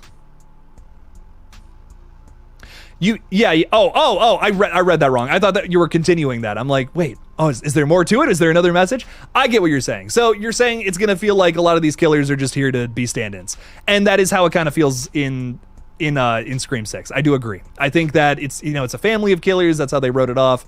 I think the Cult of Ghostface would have been more interesting personally than a family of Ghostface killers. But I don't know. There's things about 6 I like. Whatever. We're not going to get into that conversation again. I agree. I think that, too many killers is going to take away from it in a little bit. If they're able to reinvent the whole idea of the Ghostface killer by turning it into a cult, cool. But I think that, as this being a return to form, I think it would just be better if it was 1 or 2 killers. Just keep it simple. Have a good motive that you can't compare to the other flicks, and have it be a good reveal. Have it be someone we're not expecting. Hopefully. But I agree for the Love of Rock. I think that's probably the best route they could go. But if they want to set up that there's a cult of ghost faces that are all after Sidney Prescott, and that's going to fuel a whole trilogy, well, I don't know. Maybe I'm not against that. Maybe that could be cool if done right, of course. Did anyone else put something in there about the multiple killers? I'm so curious. That's the first one I saw, at least. I hope that Sydney Sweeney becomes a major Scream queen in a franchise someday. Dude, watch Immaculate. I mean, not a slasher, but it's something. It's her being a badass. I'll say that. Scott, is Crystal Lake still happening? I don't know. Great question. A24 is apparently retooling it. It's not going to be the same people who were working on it before, but whatever ends up happening, I just hope it's good. I hope it's something worth our time as Friday fans and it doesn't suck. Antidus is throwing $5 in there too. Thank you so much for the support. Saying, do I know the YouTuber I Like Scary? Yes, I've had him on the page before. I've been on his page a couple of times. We actually just did a podcast together, maybe like a month ago, over on Toxic Icon podcast. We talked a little bit about the current state of horror, me and him. So I love I Like Scary. We've actually, hilariously enough, we've met up in person like more times than I've seen other YouTubers, which is like bizarre. And a lot of it is chance meetings too. We were at Halloween Horror Nights. Apologies for the stammering. We were at Halloween Horror Nights the same night, which I found out because he messaged me. He's like, dude, is that you standing in line? And I turn around and it's Brandon. I'm like, oh, no way. I got out of line and like gave him a hug. We got a picture. It was great. But then like the same thing happened with the Evil Dead Rise premiere. We both got to go to that early. We got to see that movie like more than a month before it came out, which was awesome. And I get out of the car to get into line for the theater, and who's standing there? Fucking Brandon from I Like Scary. I'm like, no way, dude. What's up? So we have ran into each other multiple times. We live in the same state, which I think is a big reason for that. But no, he's great. I love him. I couldn't talk more positively about his page. He does some great coverage of news as well. Give him a subscribe. Hit the red button on his page too. He's great. I love I Like Scary. So Brandon's amazing. Thank you for the $5, Antinous. Thank you so much. But yeah, no, I mean, one of my favorite YouTubers in the space, actually, if I'm being real. Laura Palmer, what's up, Laura? Hey, Jake, are there any specific things you're looking forward to from Terrifier 3? Great question. If yes, can you tell us more about them? Yeah, absolutely. Besides the kills, which is like, I feel like that's what I talk about the most with Terrifier 3, but there are other things I'm very excited to see. Really excited to see what ends up happening with Sienna Shaw as a character. I think there's a lot to do with her in this next flick. You know, she's got to deal with the fallout of how horrible that last movie was. She lost her best friend, her mother. She's still probably grieving her father, which I believe is going to be playing a big role in this next flick. But if there's anything I'm the most excited for, I think it's to see where they end up taking the character of Jonathan Shaw. I have a lot of theories revolving around his character and some things about filming, some pictures that came out that kind of fuel a lot of my theories.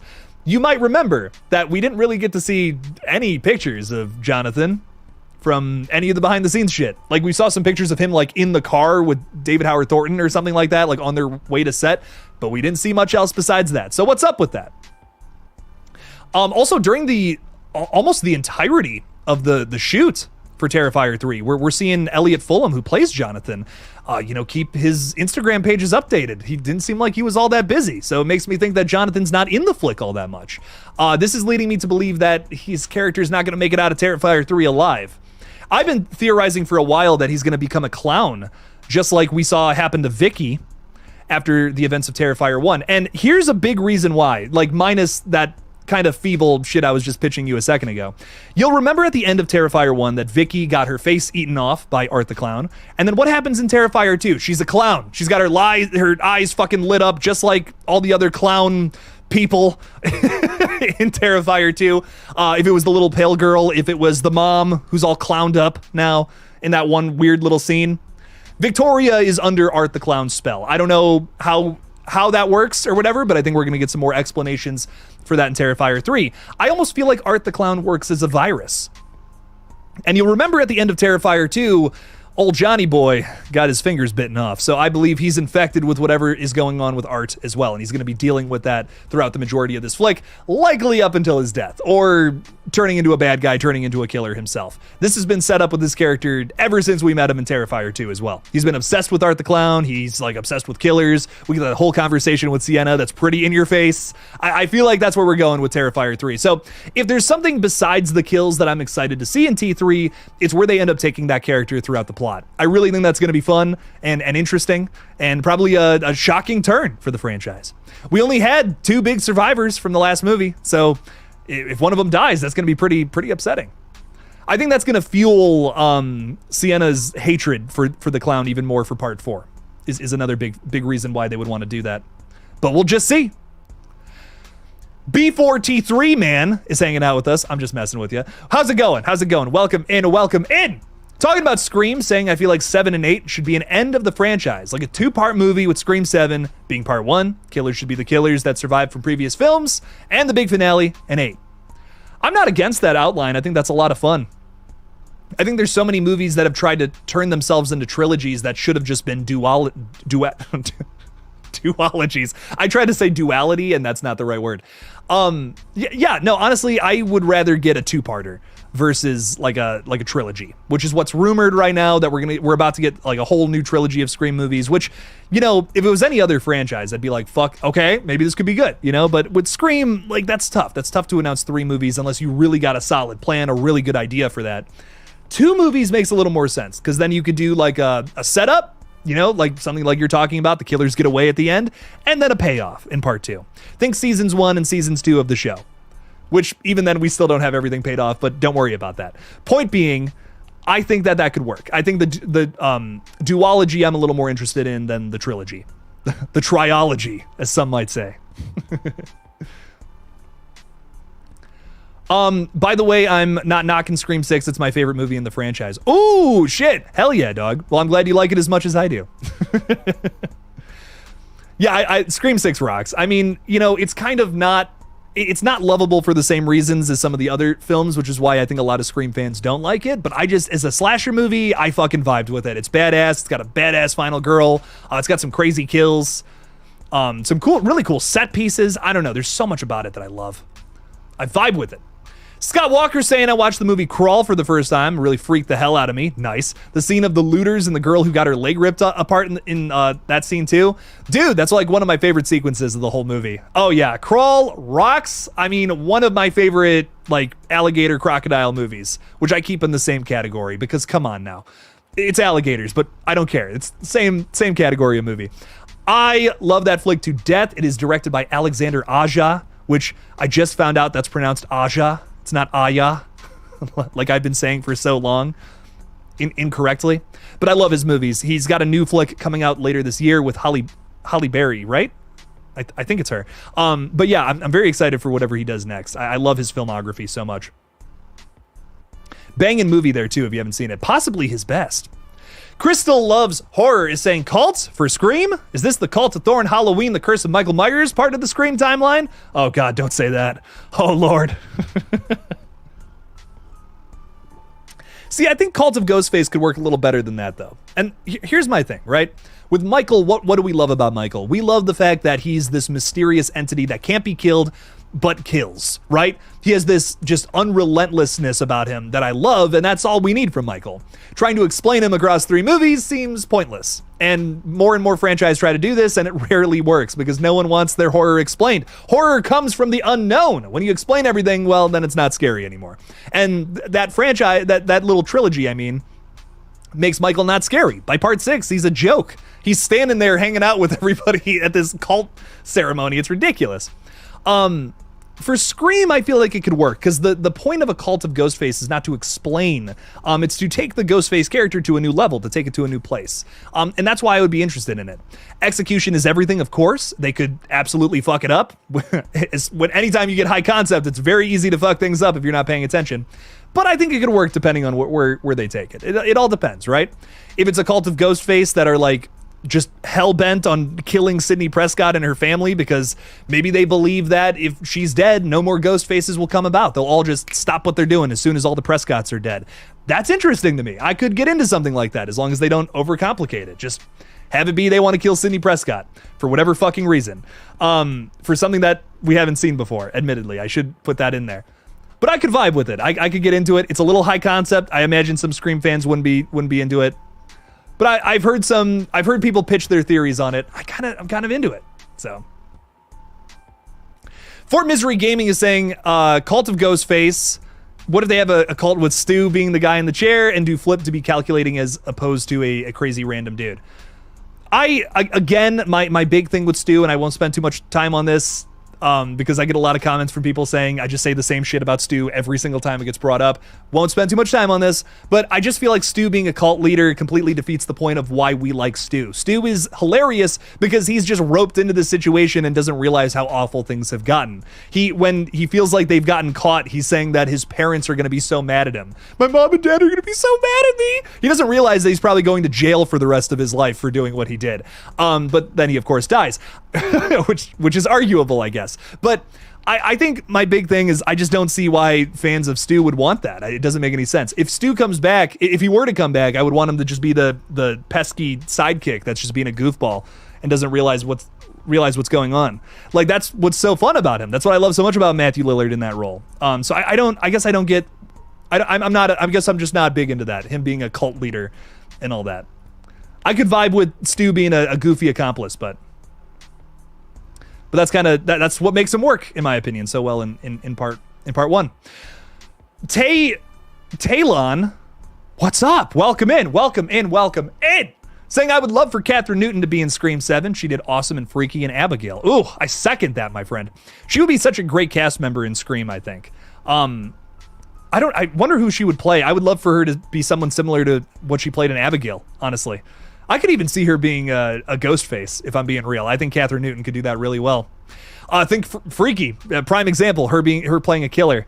She can do it. She can do it all right. I think that would rock. I second that. Get Catherine Newton in Scream 7. That'd be sweet.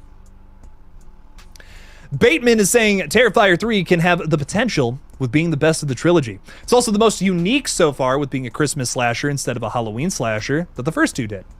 I agree. It makes me wonder if part 4 will have another holiday theme to it. Like, I've seen a lot of people say Valentine's, like you could have like a Valentine theme to it, which I'm not against that at all. That could be really fun. Art the Clown blowing kisses at people. He's got a box of chocolates, but it's filled with human organs. I mean, it writes itself, in my opinion. So I'm very excited to see how they lean into it being a Christmas slasher. I hope they don't go the route of trying to just constantly do homage to like everything. I feel like every movie that has had something like that has just taken that route. I hope they find their own way to find a unique voice in being a Christmas slasher. Do something original, do something fun that we can talk about and maybe reference in other things moving forward. I'm worried that it's just going to be constant references to Black Christmas and Christmas Bloody Christmas. That's a weird one to point out. More so like Silent Night, Deadly Night. It's another like kind of classic horror slasher. You're gonna have that. You're gonna have a little bit of Easter eggs here and there, but I hope that's not the focus. You know, Terrifier stands on its own. It doesn't need to pay homage to everything, but if it does, I hope it's just in moderation, I guess is my point. But I agree, it has potential to be one of the best of the trilogy for sure, or if not the best. I've heard some early things about it that have me very excited. So. Charles Allen, I would read your theory, but I'm not seeing it, my friend.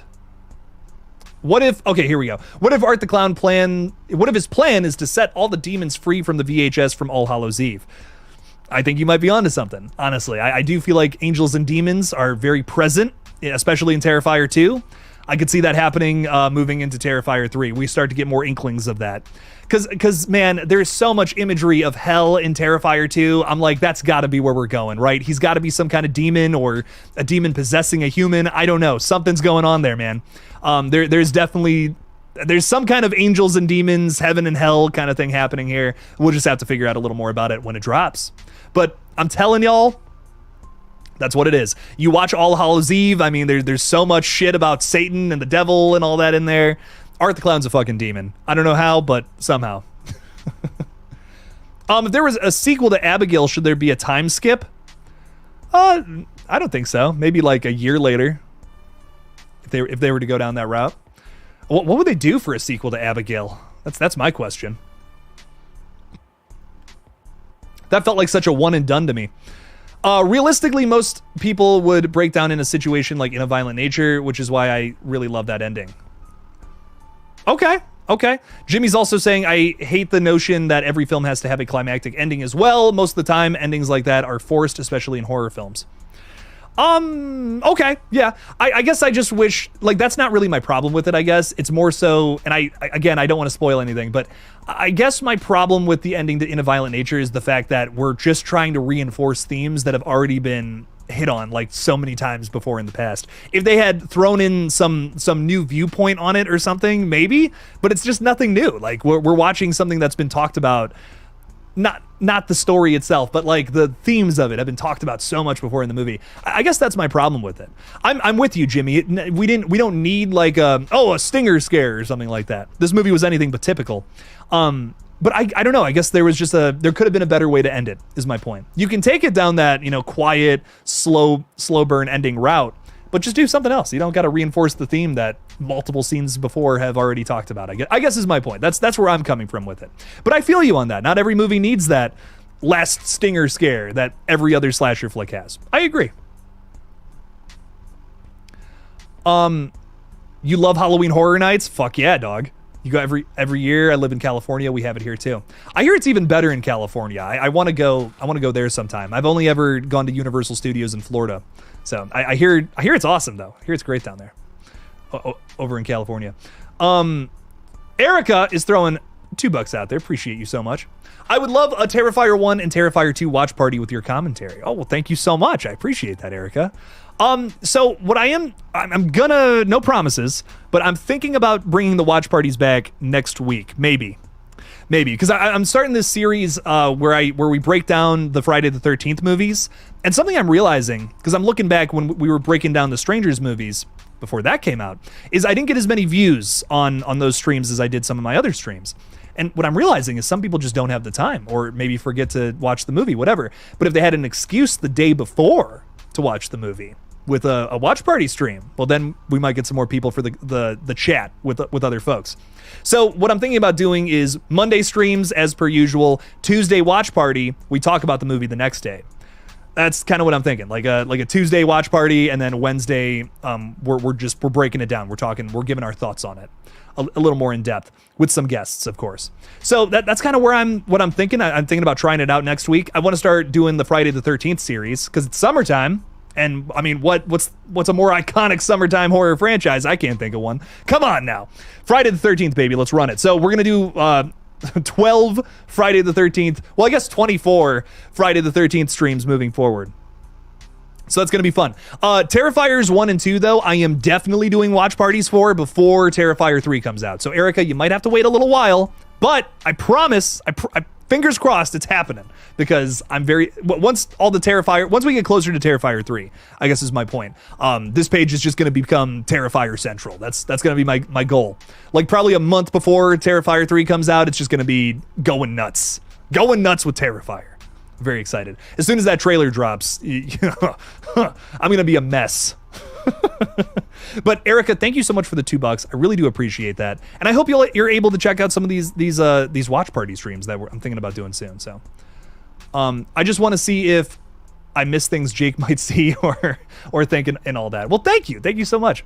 I would love to point out like a lot. There's so much angels and demon commentary. Like I've seen the movie fucking 20-30 times now, and I'm just like, oh, that's cool. Oh shit, there's this, there's that, there's this, whatever. The commentary track from Damien Leone too, I feel like you can learn so much from if you have not listened to that either for the flick, which I think comes with all the releases that have come out for it. I couldn't recommend that more. To listen to that. Bateman is saying they could do like make a Shining reference where Art is chasing one of his victims and breaks down a door with the way that Jack Torrance does. A lot of horror movies have done that, but I rock with it. Hey, that could be cool. Sleepaway Camp. I love the Sleepaway Camp franchise. Those movies are so fucking funny. The first one's probably my favorite, but the 2 and 3 are fun too. I really like that. Crazy franchise. To be fair, the undersold Abigail, it was seriously amazing. Oh yeah, Abigail was great. Had a great time with that one, Jimmy. You're saying in the Abigail sequel, we could see Joey becoming a vampire? I think my only thing with an Abigail sequel, what would be tough about it is, the flow of that first movie is characters trapped in a house dealing with a vampire, right? If we're gonna oversimplify it, like you typically with a sequel want to follow a similar format or maybe take it somewhere else. I guess my question with where do we take it next is what is that flow going to be, and how is that going to differ from the first flick? Is it going to be something better? You know, can we find a flow that's a little better, maybe less claustrophobic, or still find that claustrophobia but a different setting? I don't know. You know, that's the question, because I think that's something that's so great about the first one. I would want them to find that in another story, I guess, for the sequel. Whenever I think about like a sequel coming out to something, I'm always thinking about like, how can we do the shit that was so good in the first one but completely differently, you know, with a brand new story? How can we implement those themes somewhere else? Because, you know, when you think of people being fans of things, I think the Scream franchise is one of the easiest to break down for how many different things it does, and why you have so many different kinds of fans that want something new from it. You have to have all those things present, which is why I'm such a stickler about hammering that home about Scream 7 not just focusing on one thing or the other. You kind of got to hit on all these things if you're going to bring all the fans in and maybe make some of them happy. So for Scream, for instance, you have meta horror commentary, you got a great story with your protagonists, and you got like a murder mystery.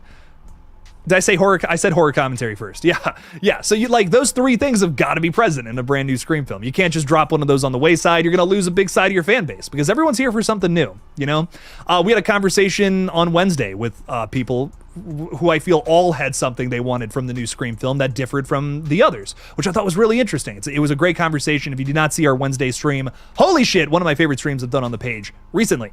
But that's my thing with an Abigail sequel, is like, how would they get all that into a new story? That would take some brainstorming, I think, because I wouldn't want the same setting. I wouldn't want just like criminals trapped in a house again. Like, that's boring. That's the same movie I've already seen. But can you elicit that emotion with different kinds of characters, a different setting, maybe even more vampires? I don't know, but also continue the story. Would be a tough jump, but I'm here for it. And I also like the idea of Joey being a vampire herself. Maybe it's her maybe it's the other side of the situation. Maybe it's Joey being a vampire going after a bunch of other bad people in this crime world that's going on here. I don't know. There's a lot to talk about though there with that. There's a lot of sequel potential. You just got to figure it out. Got to nail it down. Jake, I like the theory you were talking about with Jonathan. I also find it strange that we still haven't seen any BTS pics of Elliot Fulham. Yes, but maybe the whole point is that Jonathan will be killed.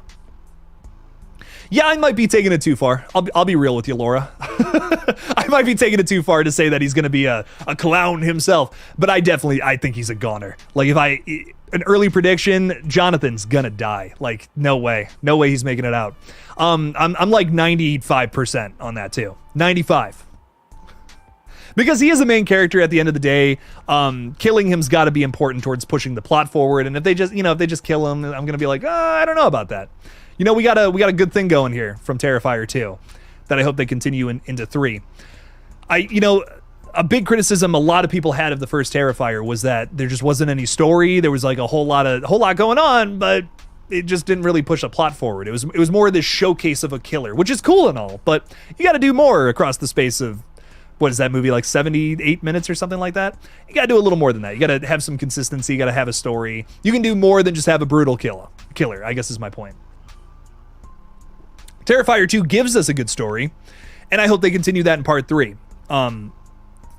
Again, you know, it's not just about the brutal kills in Terrifier. That's a big part of it. Don't get me wrong. Maybe the main attraction, but I also want to see that story continued. I also want to keep things mysterious while also giving us another piece of the puzzle to create theories on before Terrifier 4 comes out. So there's a lot that Terrifier 3 also has to do, just like Scream 7, just like a potential Abigail sequel. Bam! We tied it all together, baby! Fuck yeah! Ugh! I love it. I could just write videos without a script. Like, I always write a script, but man, that was a video right there. That was the whole thing. Come on now. I'm sorry, I'm gonna stop sucking my own dick. Gangster Bro is saying, I don't know if y'all have seen the Ronald McDonald Massacre video made by Rocka Rocka, people behind Talk to Me, but it's hilarious if Art the Clown had a Mall Santa massacre inspired by it. Oh, I love that. Dude, this was my introduction to the Rocka Rocka guys. Was that Ronald McDonald video, or their series of Ronald McDonald videos, and it's so fucking funny, dude. I love it. They're absolutely hilarious. Some stuff that maybe hasn't aged so well, but I don't know. I think it's funny. It's good stuff. Love their videos, and I love that they've jumped into the horror space now. With Talk to Me, they got a brand new A24 horror flick on the way, as well as a sequel to Talk to Me as well. So they're killing it. I couldn't be happier for them. I've been a big fan of those guys since I was a kid, and I'm just very excited. Very excited to see whatever they do next. Ugh, it's exciting. Love it. Austin Daniels is saying, all I want from Scream 7 is a winter setting and an icicle kill. Whoa. Oh, they're filming it in the fall, so, I mean, probably not, but maybe. Maybe. That is just a rumor, too. I mean, we all we heard is that a fan said that Nev Campbell said that. So maybe you might get your wish. You never know. I like the white ghost face robe. That's creepy. You could have blood get on the robe. That's sick. I don't know. Have you guys seen the pictures? Like, people will cosplay this sometimes. It's like an opposite ghost face. It's like the mask is black and the robe is white. It's really cool. But I'm so serious about showing you guys this. I'm going to go on Google and find a picture of it.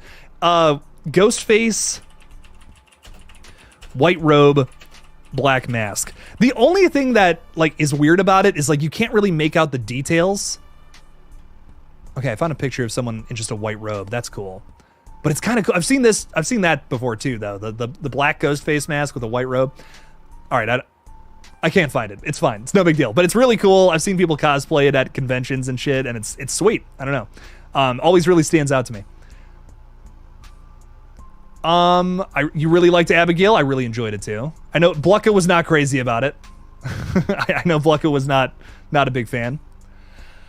I really liked it because I think it blended horror and comedy well, and that's my big thing with horror comedies. If you can't do that, if you're gonna call yourself a horror comedy, you're gonna give me that 50-50 split. Give me a 50-50 split, and I think that movie does it well. Is it like a scary film? No, but it's a very gory and bloody and disgusting flick, which also has comedy in it, that's horror. That's horror, baby. That works for me.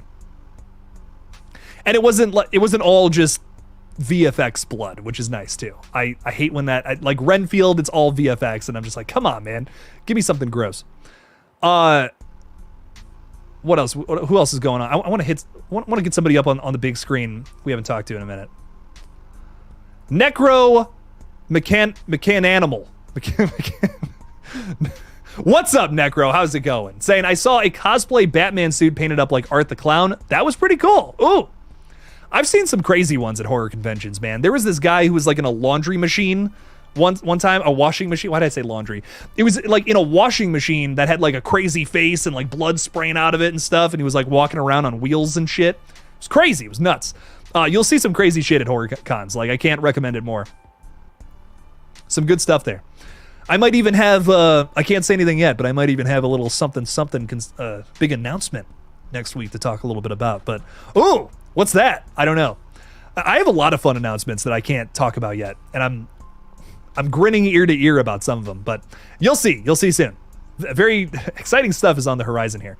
Not sure if it would be done, but a horror movie about recent UFO sightings? I don't know what you're talking about there. Would be lit.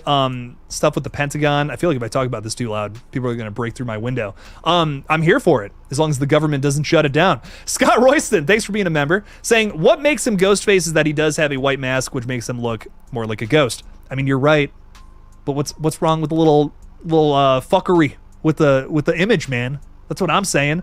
Scream 6, how is Scream 6 the first movie that features a different kind of mask than all the other ones? That's crazy to me. I don't know.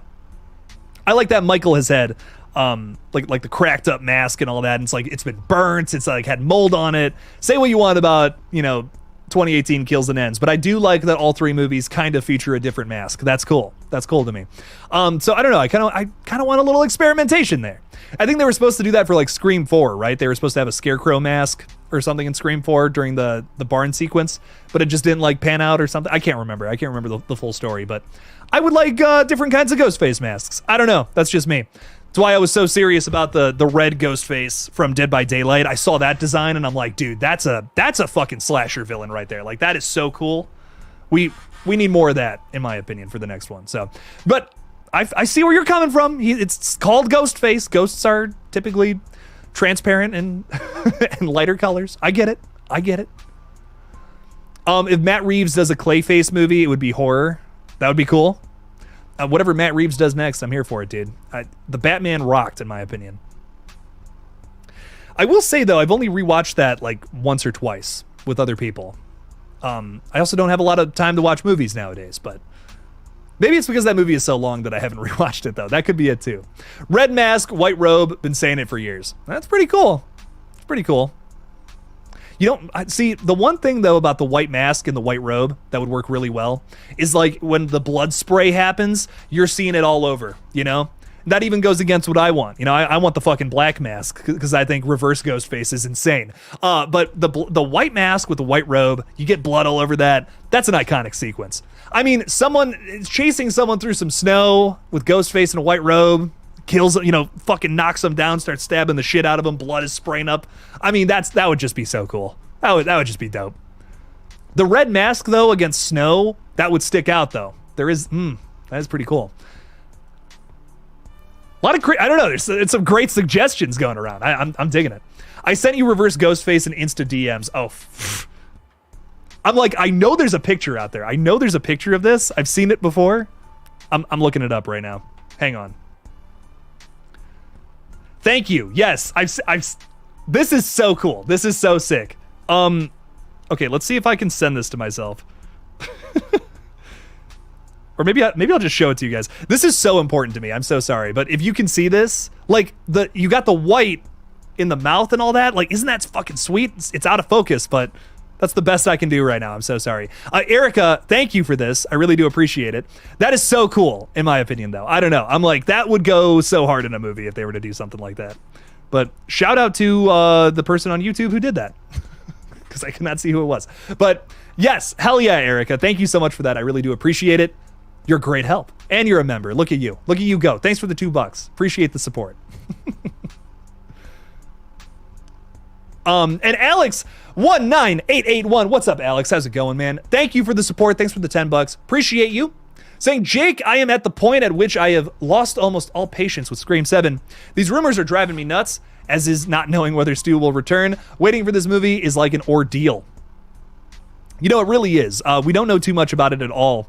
And the rumors aren't really helping much because it's been pretty hit or miss with the rumors. Like the casting rumors were cool, but we already know that one of those characters is one of those actors, I should say, is not going to appear in Scream 7 as they confirmed on Twitter. So it just makes me think all the rumors are bullshit. So I'm kind of like, it's kind of hard to judge the movie until we get something official. That's kind of where I'm at with it. Again, you know, I was so quick to just be like, this sucks, this is gonna be whatever. But then I think I've thought more about it and I'm just like, there's so much about the flick that I don't think is like, this is really true. I feel like this is all just made up rumors again. I've been saying it, but I started believing it a little bit myself, Alex, to the point where I was like, God damn, I want something hard. I want something hard. Ooh. No one clip that, please. I want some hard evidence down on paper, what this cast is going to look like, plot synopsis, something, man. Give us something good about Scream 7 so that we can start talking a little more positively about it, because these rumors are not giving me faith, man. The rumors are not putting me in a good spot. But I am excited to see what Kevin Williamson comes up with. I'm excited to see Sidney Prescott be this mama bear protecting her children. That's going to be fun. And for that, those are the things that are really confirmed about it, you know? So looking at the things that are confirmed, it has me happy. It has me excited. I just hope it's good. I hope it rocks and it doesn't suck. And will Stu return? I don't know, man. I don't know. I mean, I would hate for Stu to return too, and for so many people to be disappointed with it. You know, I think that would suck. If he came back and he's just not the same character, he's dark Stu. He's super serious. That wouldn't be fun. Alex, thanks for the $10, my friend. I already got people making fun of me. I love it. I want something hard too, Jake. You aren't alone. God damn it. God damn. See, it's not going to go away. I'm not going to even repeat what I was just going to say. I'm not bringing that dirt back up. Oh no. Jake says a bunch of crazy. I get made fun of so much in my Discord server that I'm in with all my friends. I say the most like out of pocket shit and I don't even realize it anymore. It's crazy. Yes, I have an Instagram. It is KillJoy_Jake. My DMs are open. I'm so sorry. I try to respond to them as much as I can, but old Jake is really bad at replying to stuff. I don't have my notifications on for Instagram, which is why I try to like, I'll have little pockets where I respond to people, and then and then I don't. If I had my Instagram and Twitter notifications on, like I would literally be on it all day. Like I would just be checking my phone, like this. I was doing that for a while, and I hated it about myself. I'm like, I gotta stop looking at Instagram all the time. I gotta live life. You know, like I gotta do shit with my life. So it was becoming a problem. So I actually had to turn off my Instagram notifications. But hit me up, message me. I promise I will respond at some point. At some point it'll happen.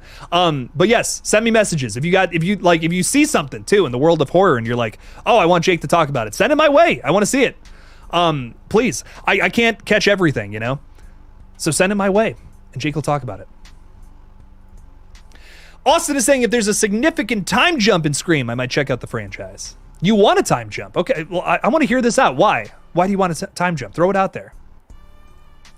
Hit me with it. Crystal loves horror, just saw In a Violent Nature saying, kills were memorable, but for me, the walking underwater and just waiting for the shoe to drop, water kill to happen was perfect. Anxiety inducing. Ooh. Okay, I haven't heard too much love for that one, Crystal. Hell yeah. I liked that one too. I agree. I really enjoyed that one. That was maybe the most like Friday the 13th for me. And if you guys are worried that we're spoiling things, if you're worried we're spoiling things, this is nothing crazy. Don't worry. There's crazier kills in my opinion. But Crystal, I'm very glad that you enjoyed this one. And had a good time with it. You're kind of waiting for it to happen kind of thing. You've seen that, you guys have seen that one in the trailer. We're not spoiling shit. I just realized that. But see In a Violent Nature, go check it out. It's great. It's awesome. And the kill of the movie, that's not it. I promise. Where's the review of Ghost Ship?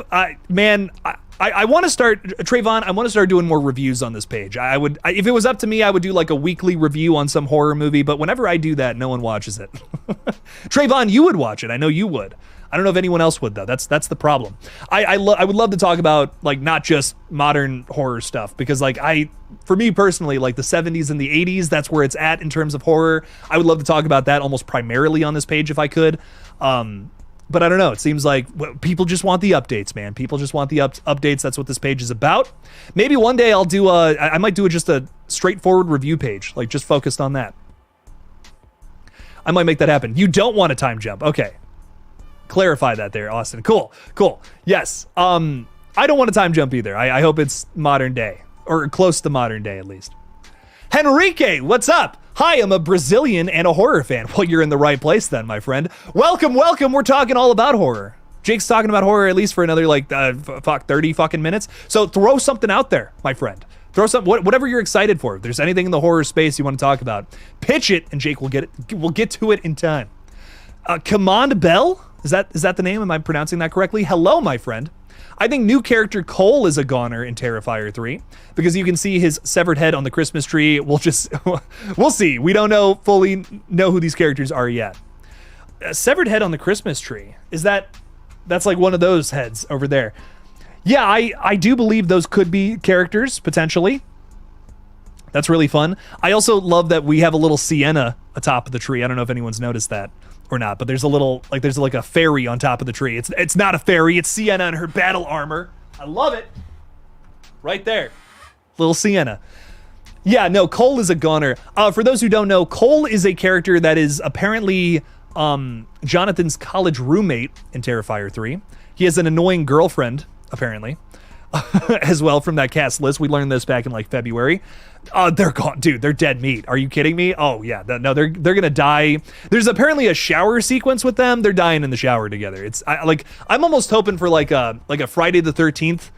Is that part 2 kill where he skewers both of them, or is that part 3? I get those mixed up in my head. Something like that could be cool, but in the shower, he's got a big Art the Clown with a big pointed rod and sticks it through both of their midsections. That could be fucked up. Something like that would be sick. No, but I'm with you. Kimon, hell yeah. What else do we got going on? No, everyone's saying no time jump. Don't do it. Here's my question. Where were all of you guys when I made that time jump video where I was like, yeah, don't do that. And then everyone was like, no, you're wrong, Jake. We want a time jump. Where were you guys in the comments, man? Back a fella up. Back a guy up here, man. Brutal. I'm just messing with you. No, I respect everyone's opinion. If you guys want a time jump, hey, hell yeah. If you guys want to see Sydney's kids grown up, I get that too. But personally, I don't know. I don't know about that. Brian Phillips, what's up, dog? How's it going? Have there been any updates on Terrifier 3 and Scream 7 within the last 2 months? Sorry, I've been out of the loop a little bit. Oh, you're all good, my friend. Yeah, we have had some Terrifier 3 updates, some Scream 7 rumors, but you know how old Jake feels about that.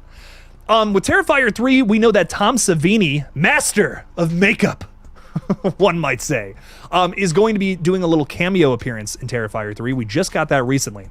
And Damien Leone himself has just given us a little bit of some screenshots from some of his confidants who got to see some clips from Terrifier 3 early, and they're praising the fuck out of the flick. They're like, dude, this is crazy. Oh my God. So they got to see some of the kills or whatever from T3, and they loved it. So there's been some exciting movement with Terrifier 3. I imagine that, last 2 months. So they also wrapped in the last 2 months for filming. We're probably getting a trailer like in July sometime. Rumor has it. Would be my guess at least. I'm trying to think, is there anything else like really big that you need to know?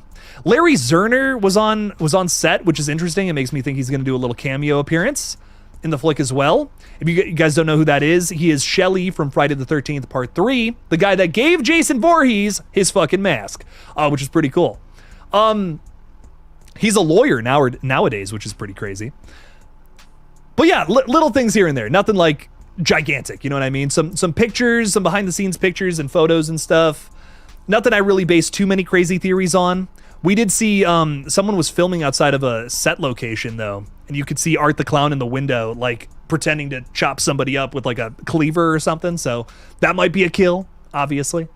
Lots of fun stuff though, man. Lots of fun stuff happening. Intermain? Maybe? What's up, my friend? How's it going? Yo, you gonna watch the new Exorcism movie starring Russell Crowe from The Pope's Exorcist? Yes, Exorcism, right? The Exorcism is what it's called? Yeah, I'm totally gonna watch it. It looks crazy. It's like a meta take on the Exorcist flick, basically. It's they're filming an Exorcist movie and shit starts to really happen. Like the devil's really possessing people or whatever. I'm excited for it. It looks crazy. I love that Russell Crowe is in all these like weird possession flicks lately where he's just playing the same character. I'm so down for it. I love it. I love it so much. So I can't wait to see more of that, hopefully, in this movie. The Pope's Exorcist is so fucking funny, in my opinion. I loved it. I don't think it's a good movie, but it's a very funny movie. So I'm excited to see what they do with part 2. Ty's saying I'd watch your movie reviews. There's really a lot to do. Franchise rankings and tier lists and such. Dude, I know. I would love to do those too. I tried to do that back in January, but I mean, dude, it almost killed the page. That's how bad January was for Jake, which is why I'm very, very not for that. I tried to make it fun too. I tried to do like versus videos, like it's on a schedule too, which is I feel a little better for subscribers. I don't know. But it was basically me just reviewing 2 movies at the same time and pitting them up against each other. But I don't know. I thought that was fun. I thought that was cool. People didn't really seem to care, which sucks. My RPM dropped. I got like 50 subscribers in January, dude. It was insane. It was crazy. I was like, I can't even believe this. This is nuts.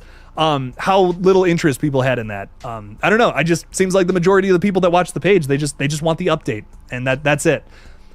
They don't care about the theatrics, man, and that's all I care about. I'm like, I want all the silly shit in there is like, I think what makes my video special, but I don't know. I guess not, which makes me sad. But I am moving into the gaming space too as well, so I'm gonna be bringing that creative energy to a lot of those videos. I got a lot of series planned and a lot of fun things to do over there, and I think starting from the ground up, getting an audience base that is interested in that, not just the update, not just the game, whatever, is going to be a very important element to it. So we got a lot of fun things coming. I'm gonna have that creative outlet again at some point. Next Gen, what's up, dog? Why is everyone against the time jump so much? I'm curious. So I'm against the time jump, a big time jump, because like, how can you comment on the current space of horror that way? I mean, you can make fun of it in terms of like, oh, here's the future of horror if we don't change things now. You know, you could do that. That was something I pitched in my most recent Scream update, but I don't think they would go that high concept for a Scream film. So maybe, you know, it's a big maybe, but that's why I'm kind of not crazy about a time jump in Scream. I think it's got to take place on or around the current year that it comes out. Otherwise, you can't do horror commentary. And that's like in my opinion, one of the big three when it comes to a new Scream movie that you gotta have. You gotta have horror commentary, you gotta have some good protagonists, and you gotta have a good murder mystery. If you don't got those three, I don't think it's a horror flick. I don't think it's a Scream horror flick, I should say. So that's a big thing for me next gen. You're also saying, do you think Saw 12 will be the finale to the franchise and John Kramer? I think they should do a TV series after that. It would fit it well. Yeah, I wouldn't be against a Saw TV show as long as it was done well. We see Tobin Bell moving into the really big leagues, though. I mean, listen, he's a very popular actor, don't get me wrong, but we're hearing now that he's going to be in the next Jurassic World film, which is like, I don't know, man. Like, maybe I'm just crazy. Maybe I'm in my own bubble of things I'm excited for and no one else is as excited about these things. But some of the updates that I'm like the most excited for, I don't see anyone talking about. Like, not a soul. Tobin Bell is gonna be in a motherfucking in a Jurassic World movie. Like, what? I'm over the moon about that. Like, that's insane. That's like one of the most exciting updates I feel like we've gotten in the world of film and movies in a very long time. But maybe that's just me. I don't know. That's so fucking crazy. I'm here for it. That wonderful man, he's in his 80s and he's gonna be in Jurassic World, probably filming in Hawaii or some shit. Good for him. Rock on, Tobin.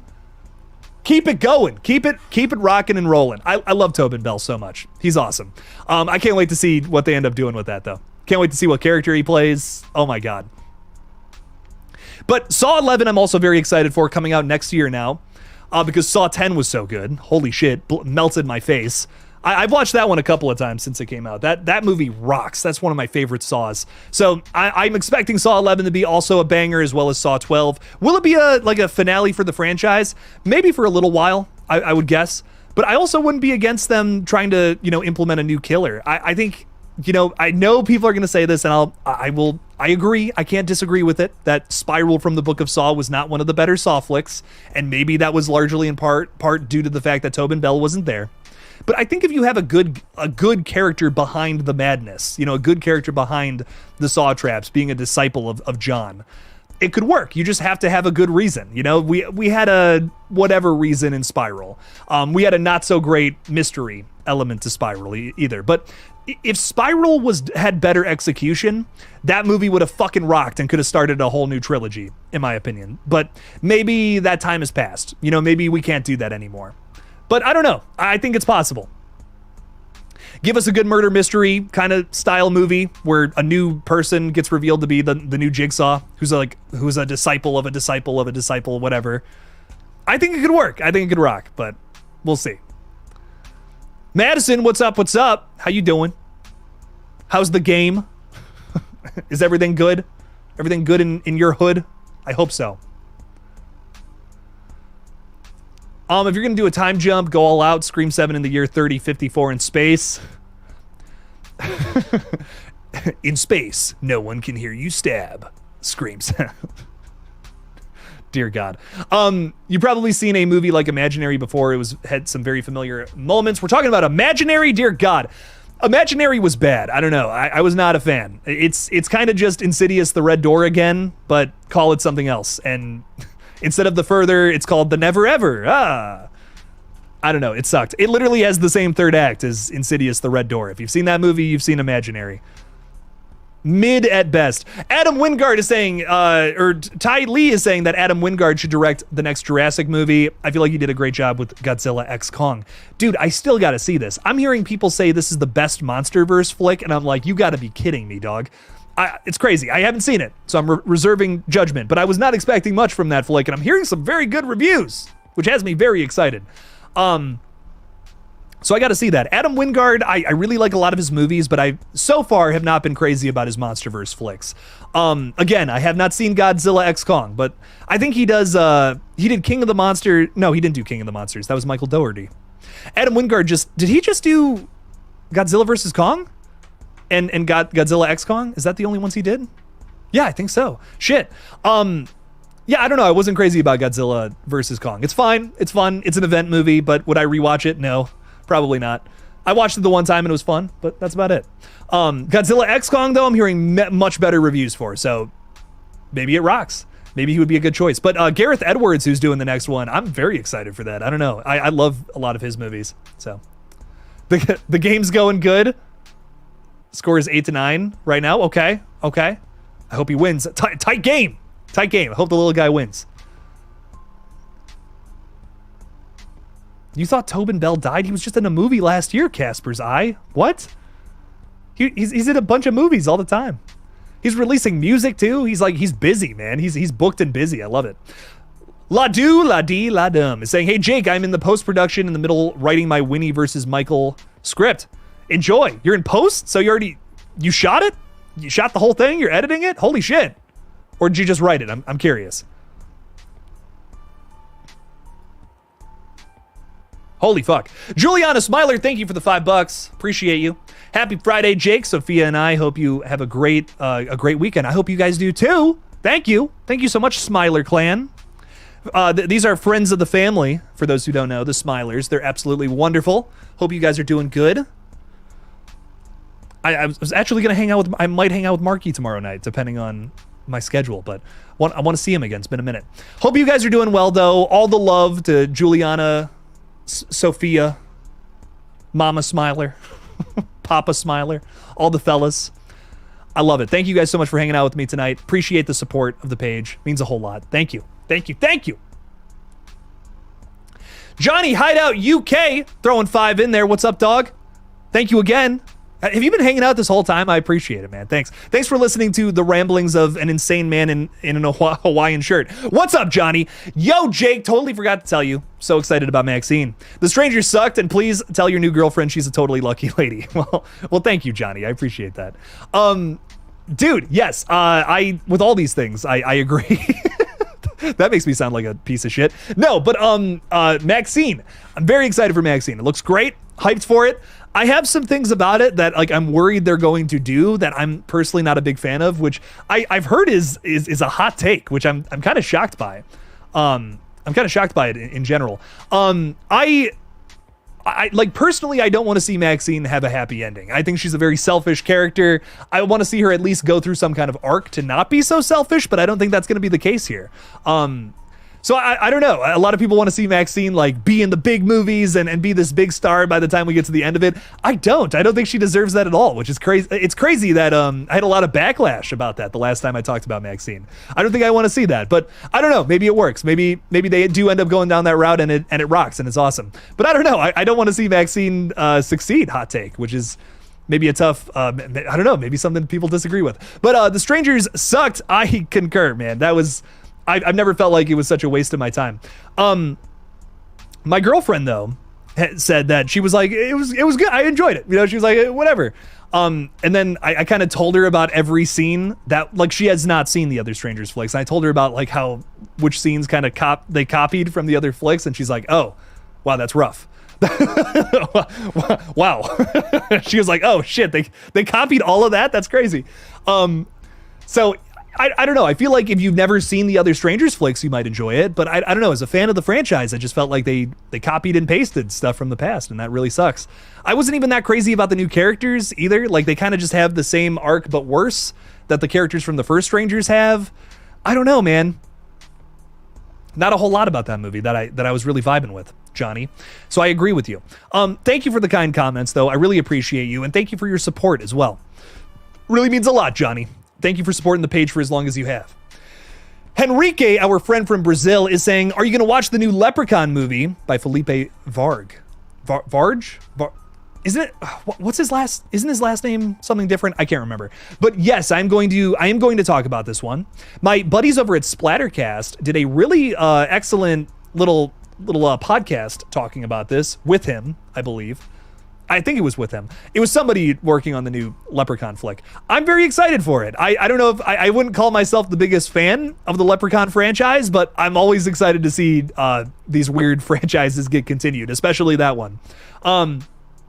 So rock and roll. Let's make it happen. Let's see where it goes. I'm excited. I'm excited to see it.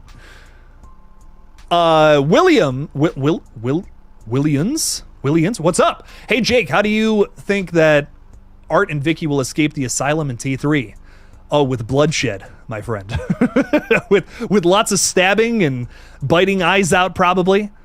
You know, my one question, though, is how are they going to handle Art the Clown growing his body back?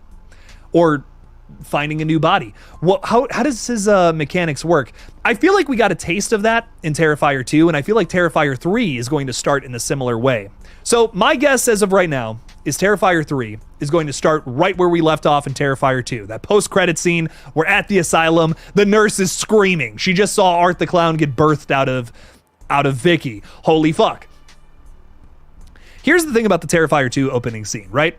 During this sequence, we get Art the Clown ripping out the guy's eyeball and putting it in his eye. But there's a stipulation there, right? It's not Jeepers Creepers rules where he can just put body parts in and then just start using them. He goes to the laundromat where he still has the fucked up eye. Now what happens there is the little pale girl like kind of heals him. She like touches the eye. She's poking it specifically. And then in the next shot, what do you know? He's got both of his eyes back again. So I think he just gets healed from whatever this entity is. And he can just grow shit back. I think he's got more like Deadpool powers versus Jeepers Creepers powers. So I feel like he's just gonna grow his body back and like be naked, running around stabbing people. And then he's gonna go back to the Terrifier, grab his costume, and then be ready for part 3. That's my guess, at least. That's how I imagine this whole this new film is gonna flow, at least in its opening scene. He's gonna kill Chris Jericho and the nurse, and then move on to other business, I guess.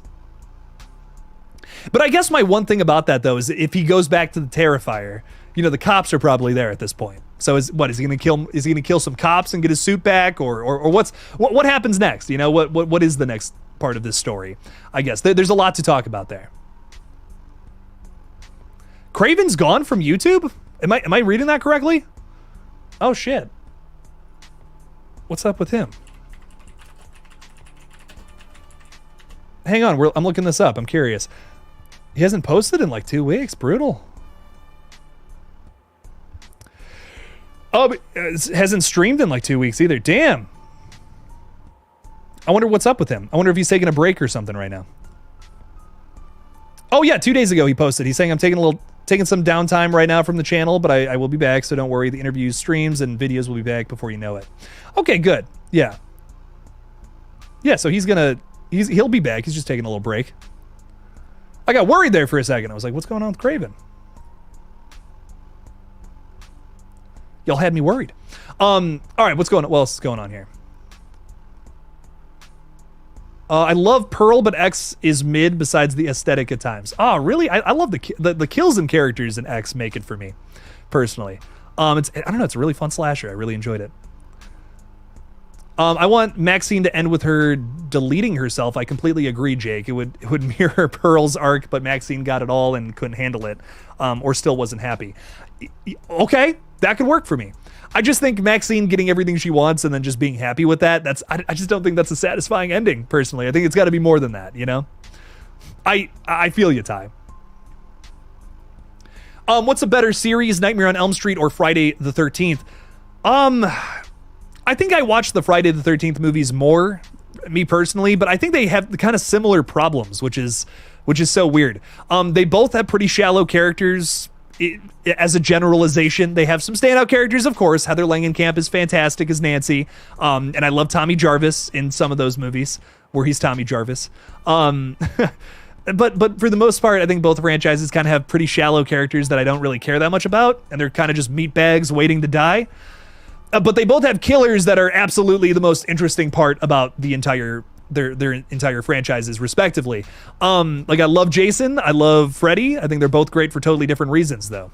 So I think it's weird. They're very similar franchises in the way that they're structured, but they're also totally different in terms of their killer, right? Like Jason, I love because he's just this silent husk of a human being that is sometimes supernatural, sometimes not, running around killing people. And that's a lot of fun. That's really fun to watch. I want to root for the guy because the characters suck so bad sometimes. But Freddy Krueger, I don't know if I'm rooting for him because he's kind of an evil fuck, but that's why I love watching him do what he does. He's just having like a great fucking time killing teenagers, and that's hilarious. It's ridiculous. It's hilarious. It's over the top. when he's like, I mean, like Art the Clown, you know, he's like having a fun time, like just doing what he's doing. He's throwing out one-liners. He's ridiculous. He's like cutting off his fingers. There's theatrics with Freddy Krueger. And you don't get that with Jason, obviously. So there's attractiveness to both franchises, that there's things about them that you can't get from the other, but they're also very similar in terms of how they structure their plots, their stories, whatever. So it's interesting. It's a mixed bag with both of those.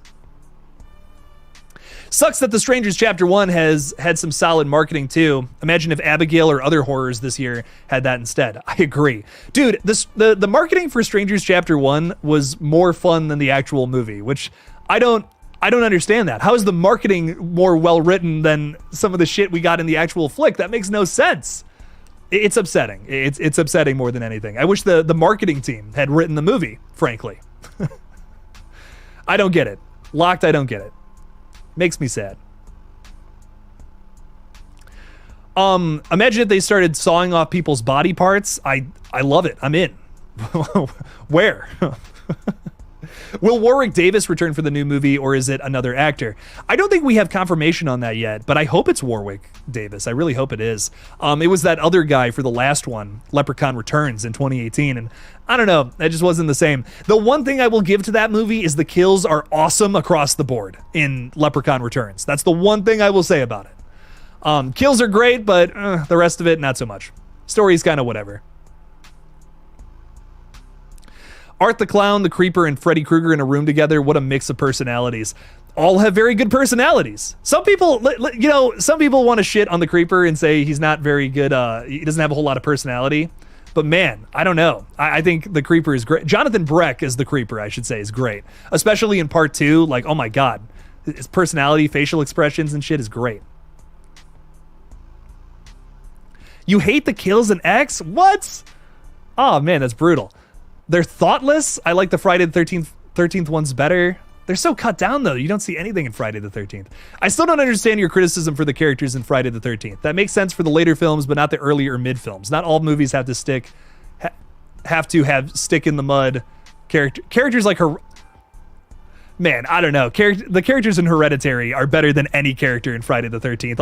I'll die on that hill. I'm sorry. Toni Collette's performance in Hereditary alone gets her above any character from Friday the 13th. I don't know, man. What? That's wild. I will say not every movie has to have vibrant characters to work, especially slasher movies. Sometimes with the Friday flicks, I'm just here for the kills. But with some of the Friday movies, like sometimes the only thing going for them is a good character. Sometimes those kills are cut down significantly. Like, honestly, I think what keeps me so invested in Friday Part 7 is the fact that you have a really cool final girl and a great Jason. That's what keeps me invested. The Friday Part 7 kills are cut down so bad. It's like, none of these are good. But what keeps me invested is the fact that you have an outrageous final girl with superpowers going up against Jason Voorhees. That's interesting to me, you know? So 7 is a stand-up, but a lot of the side characters there I just don't care about. Those are stick in the mud characters in my opinion. I don't know. I would rather have something better. I don't even remember half of them. They're just like they're stereotypical portraits of your generic horror characters in a lot of those. But I don't know. I mean, some people don't care about that either. Some people don't care about the characters. Some people just want the brutal kills. They don't care how they get it. So I respect it. But man, I don't know. Friday the 13th characters, they're just not for me. Not all. Some of them are good. But not all of them. I get why people hate Friday the 13th Part 5, but the opening was so ridiculous. The kid eating the chocolate, getting killed, angry lumberjack for no reason, got me dying. Part 5 is hilarious. I think that's my attraction to Part 5. I'm not crazy about the characters in Part 5 either, which I don't know. I guess I'm getting ridiculed for that tonight. But I think it's funny. I think it's a very entertaining movie. Ginny is a goat. I agree. I think Ginny is one of my favorites across the board. Ginny, Tommy Jarvis. Honestly, a lot of the Part 4 characters I really like. I think they're interesting. As much as I hate to say this, I think the dead fuck joke is actually like it's something. It's character. It's personality. Where by the time I had gotten to Part 4, I watched all these movies like back to back. I remember for the first time. I got the box set and I just watched ran through them. I was like, damn, okay, this is something. Like, it's not the funniest joke I've ever heard, but it's like, okay, that's something. It's memorable. It's something I can pull from these characters. There wasn't a whole lot of that in parts 1, 2, and 3. But Ginny is a memorable final girl because she's smart. She's actually competent, which is great. I love that about Ginny. Some of the other characters, not so much, but Ginny's great. She's awesome. Lots of personality there with her. Friday kills are great uncensored. Not a whole lot of uncensored Friday kills, though. Friday Part 2, I know you can watch, like, some of the uncensored kills, but it's, like, on that, like, burnt-out VHS tape, so you can't, like, it's just, I don't know, you can't really see much. But I will say, if the Friday movies were uncensored, which obviously is not a fault to the filmmakers, not faulting them, they would be better movies, which is a shame. I think those movies were awesome when they filmed them. But the damn MPAA fucking with our slashers. Brutal. Brutal.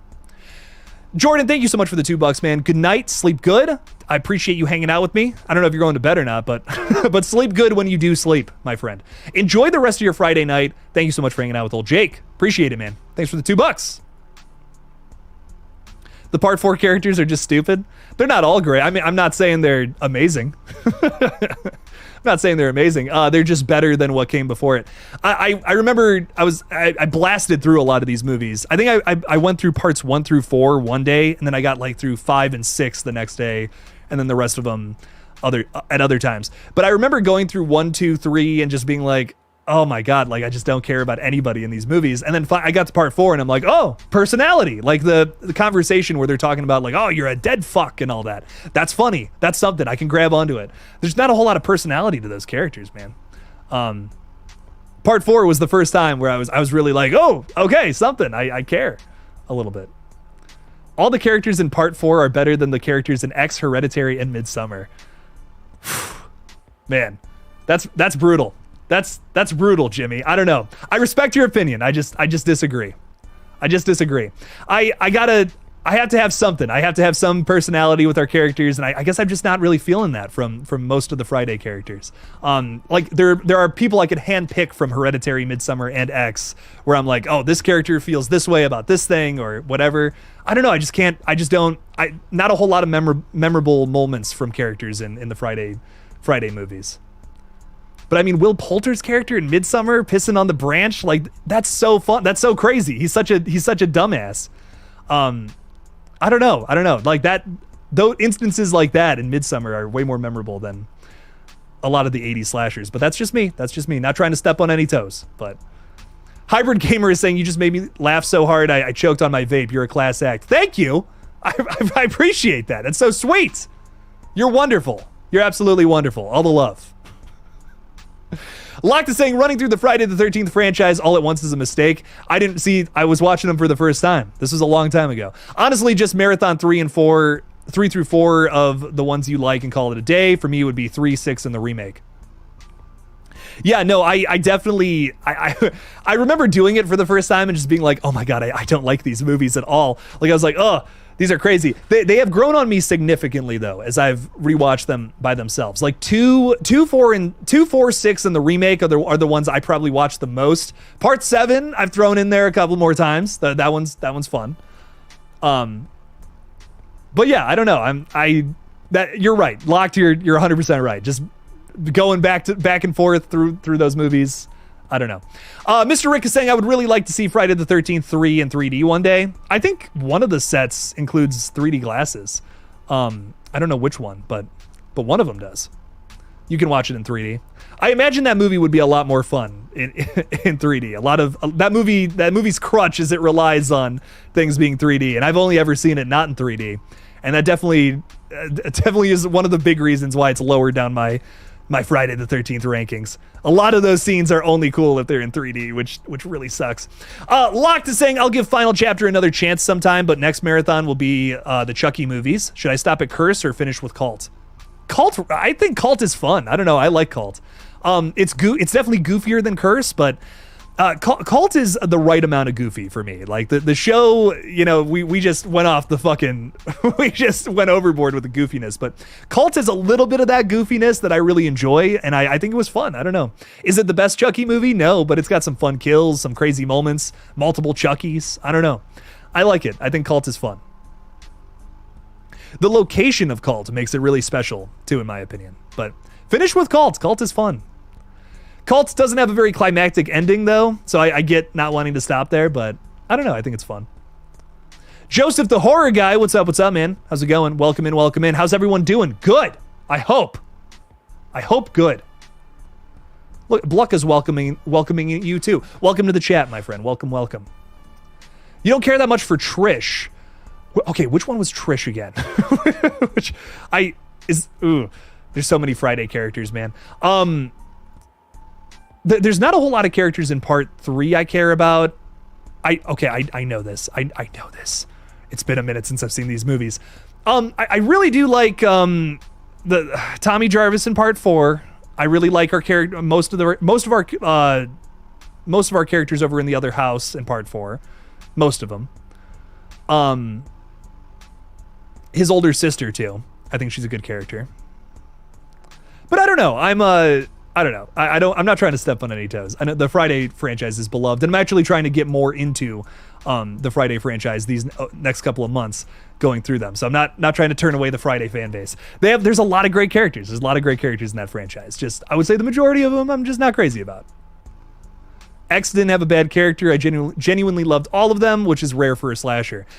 Yeah, I don't know. That's my takeaway, at least from X. The first time I saw it, I'm like, this is one of the first slasher movies where I loved all the characters. Like even Pearl's husband, man. I can't even remember his fucking name, which is probably bad. Doesn't really help my point. But I even liked him. I thought he was a really interesting character. He's so pissy with the young people right from the get-go. I think that was cool. I don't know. Across the board, I think X had some great characters. One of the only slasher movies I can really say that about. Let Jake know how you feel about movies. He loves to hear opinions.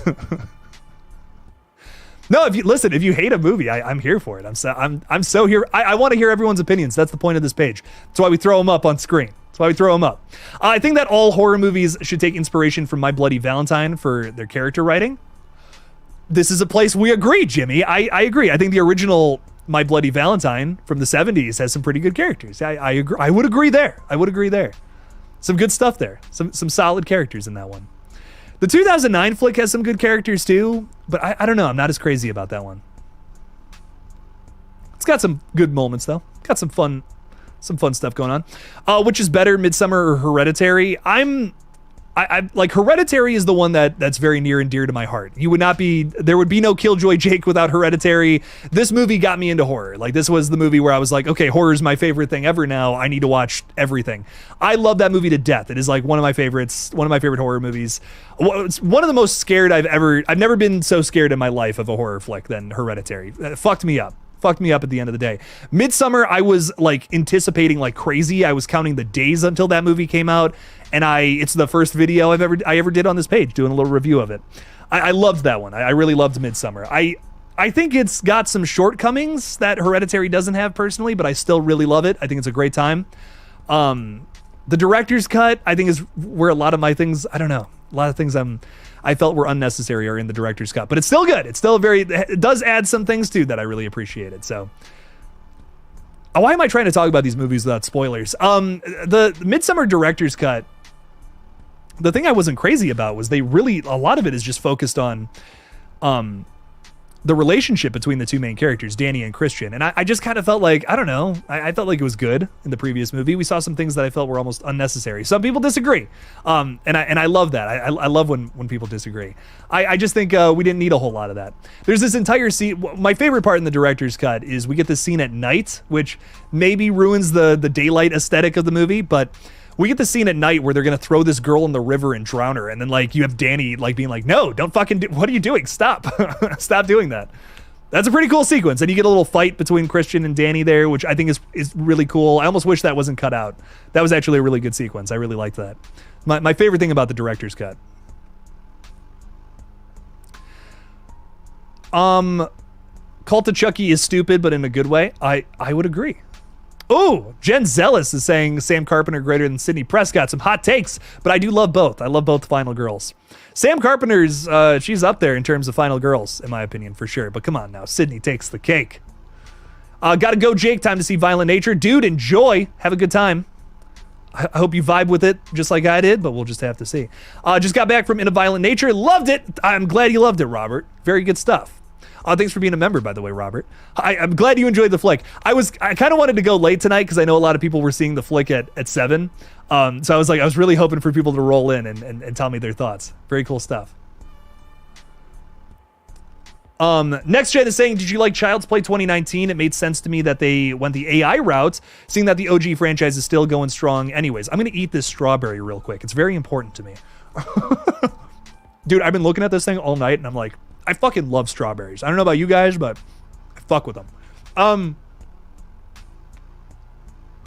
Yeah, that's cool. I think my problem with Child's Play 2019 immediately, which the first time I watched it, I was like so immediately turned off by this, is the reason that Chucky is killing people is because he literally has a kill switch built into him. I don't know. That was just off the bat lazy writing, and I'm just like, are you kidding me? Like we're just gonna write that he's just a built-in kill switch in this robot. Okay, fuck it. All right. I just felt like they could have taken a different approach than that. That was just unbelievably lazy right from the get-go. I was already just like, oh man, like in the first 5 minutes of that movie. But the kills are amazing. The cast is fantastic. There's a lot going for the 2019 flick. So it's not, I don't think it's awful in no means, but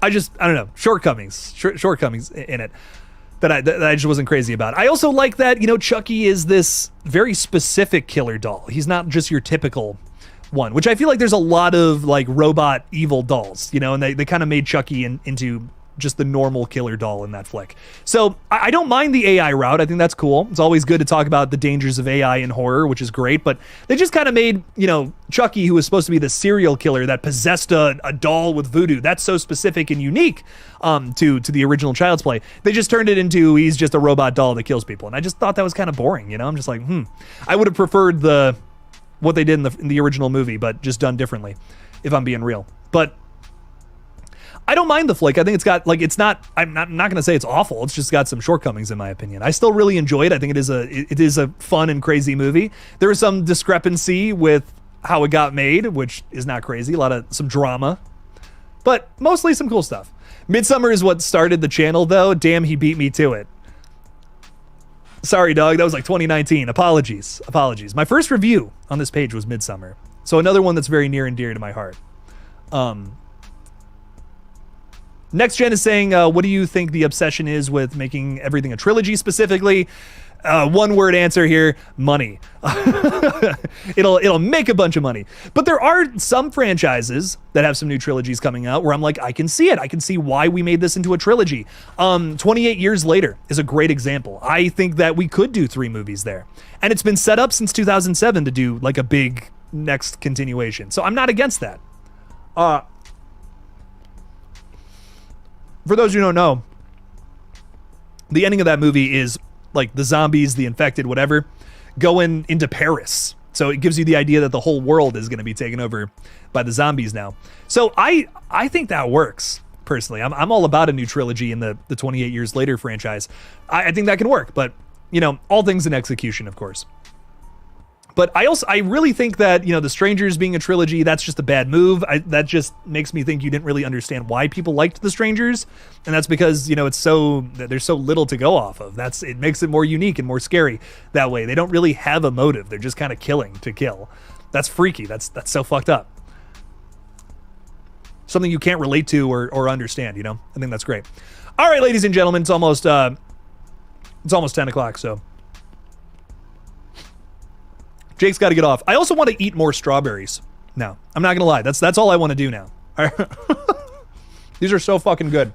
I'm going to eat some strawberries and watch some horror movies. But you guys have a great rest of your night. Have a great weekend. I will be live again on Monday. And we might be doing like a shit ton of streams next week. So it's going to be fun. So yeah, Joseph is saying you're going to be at Scarefest in Kentucky. I might be there too, which is going to be cool. That's crazy. We'll talk more about that next week. Ladies and gentlemen, have a great night. Have a great weekend. Thanks for hanging out with me for almost 2.5 hours. Holy shit, this was fun. We'll do it again in June.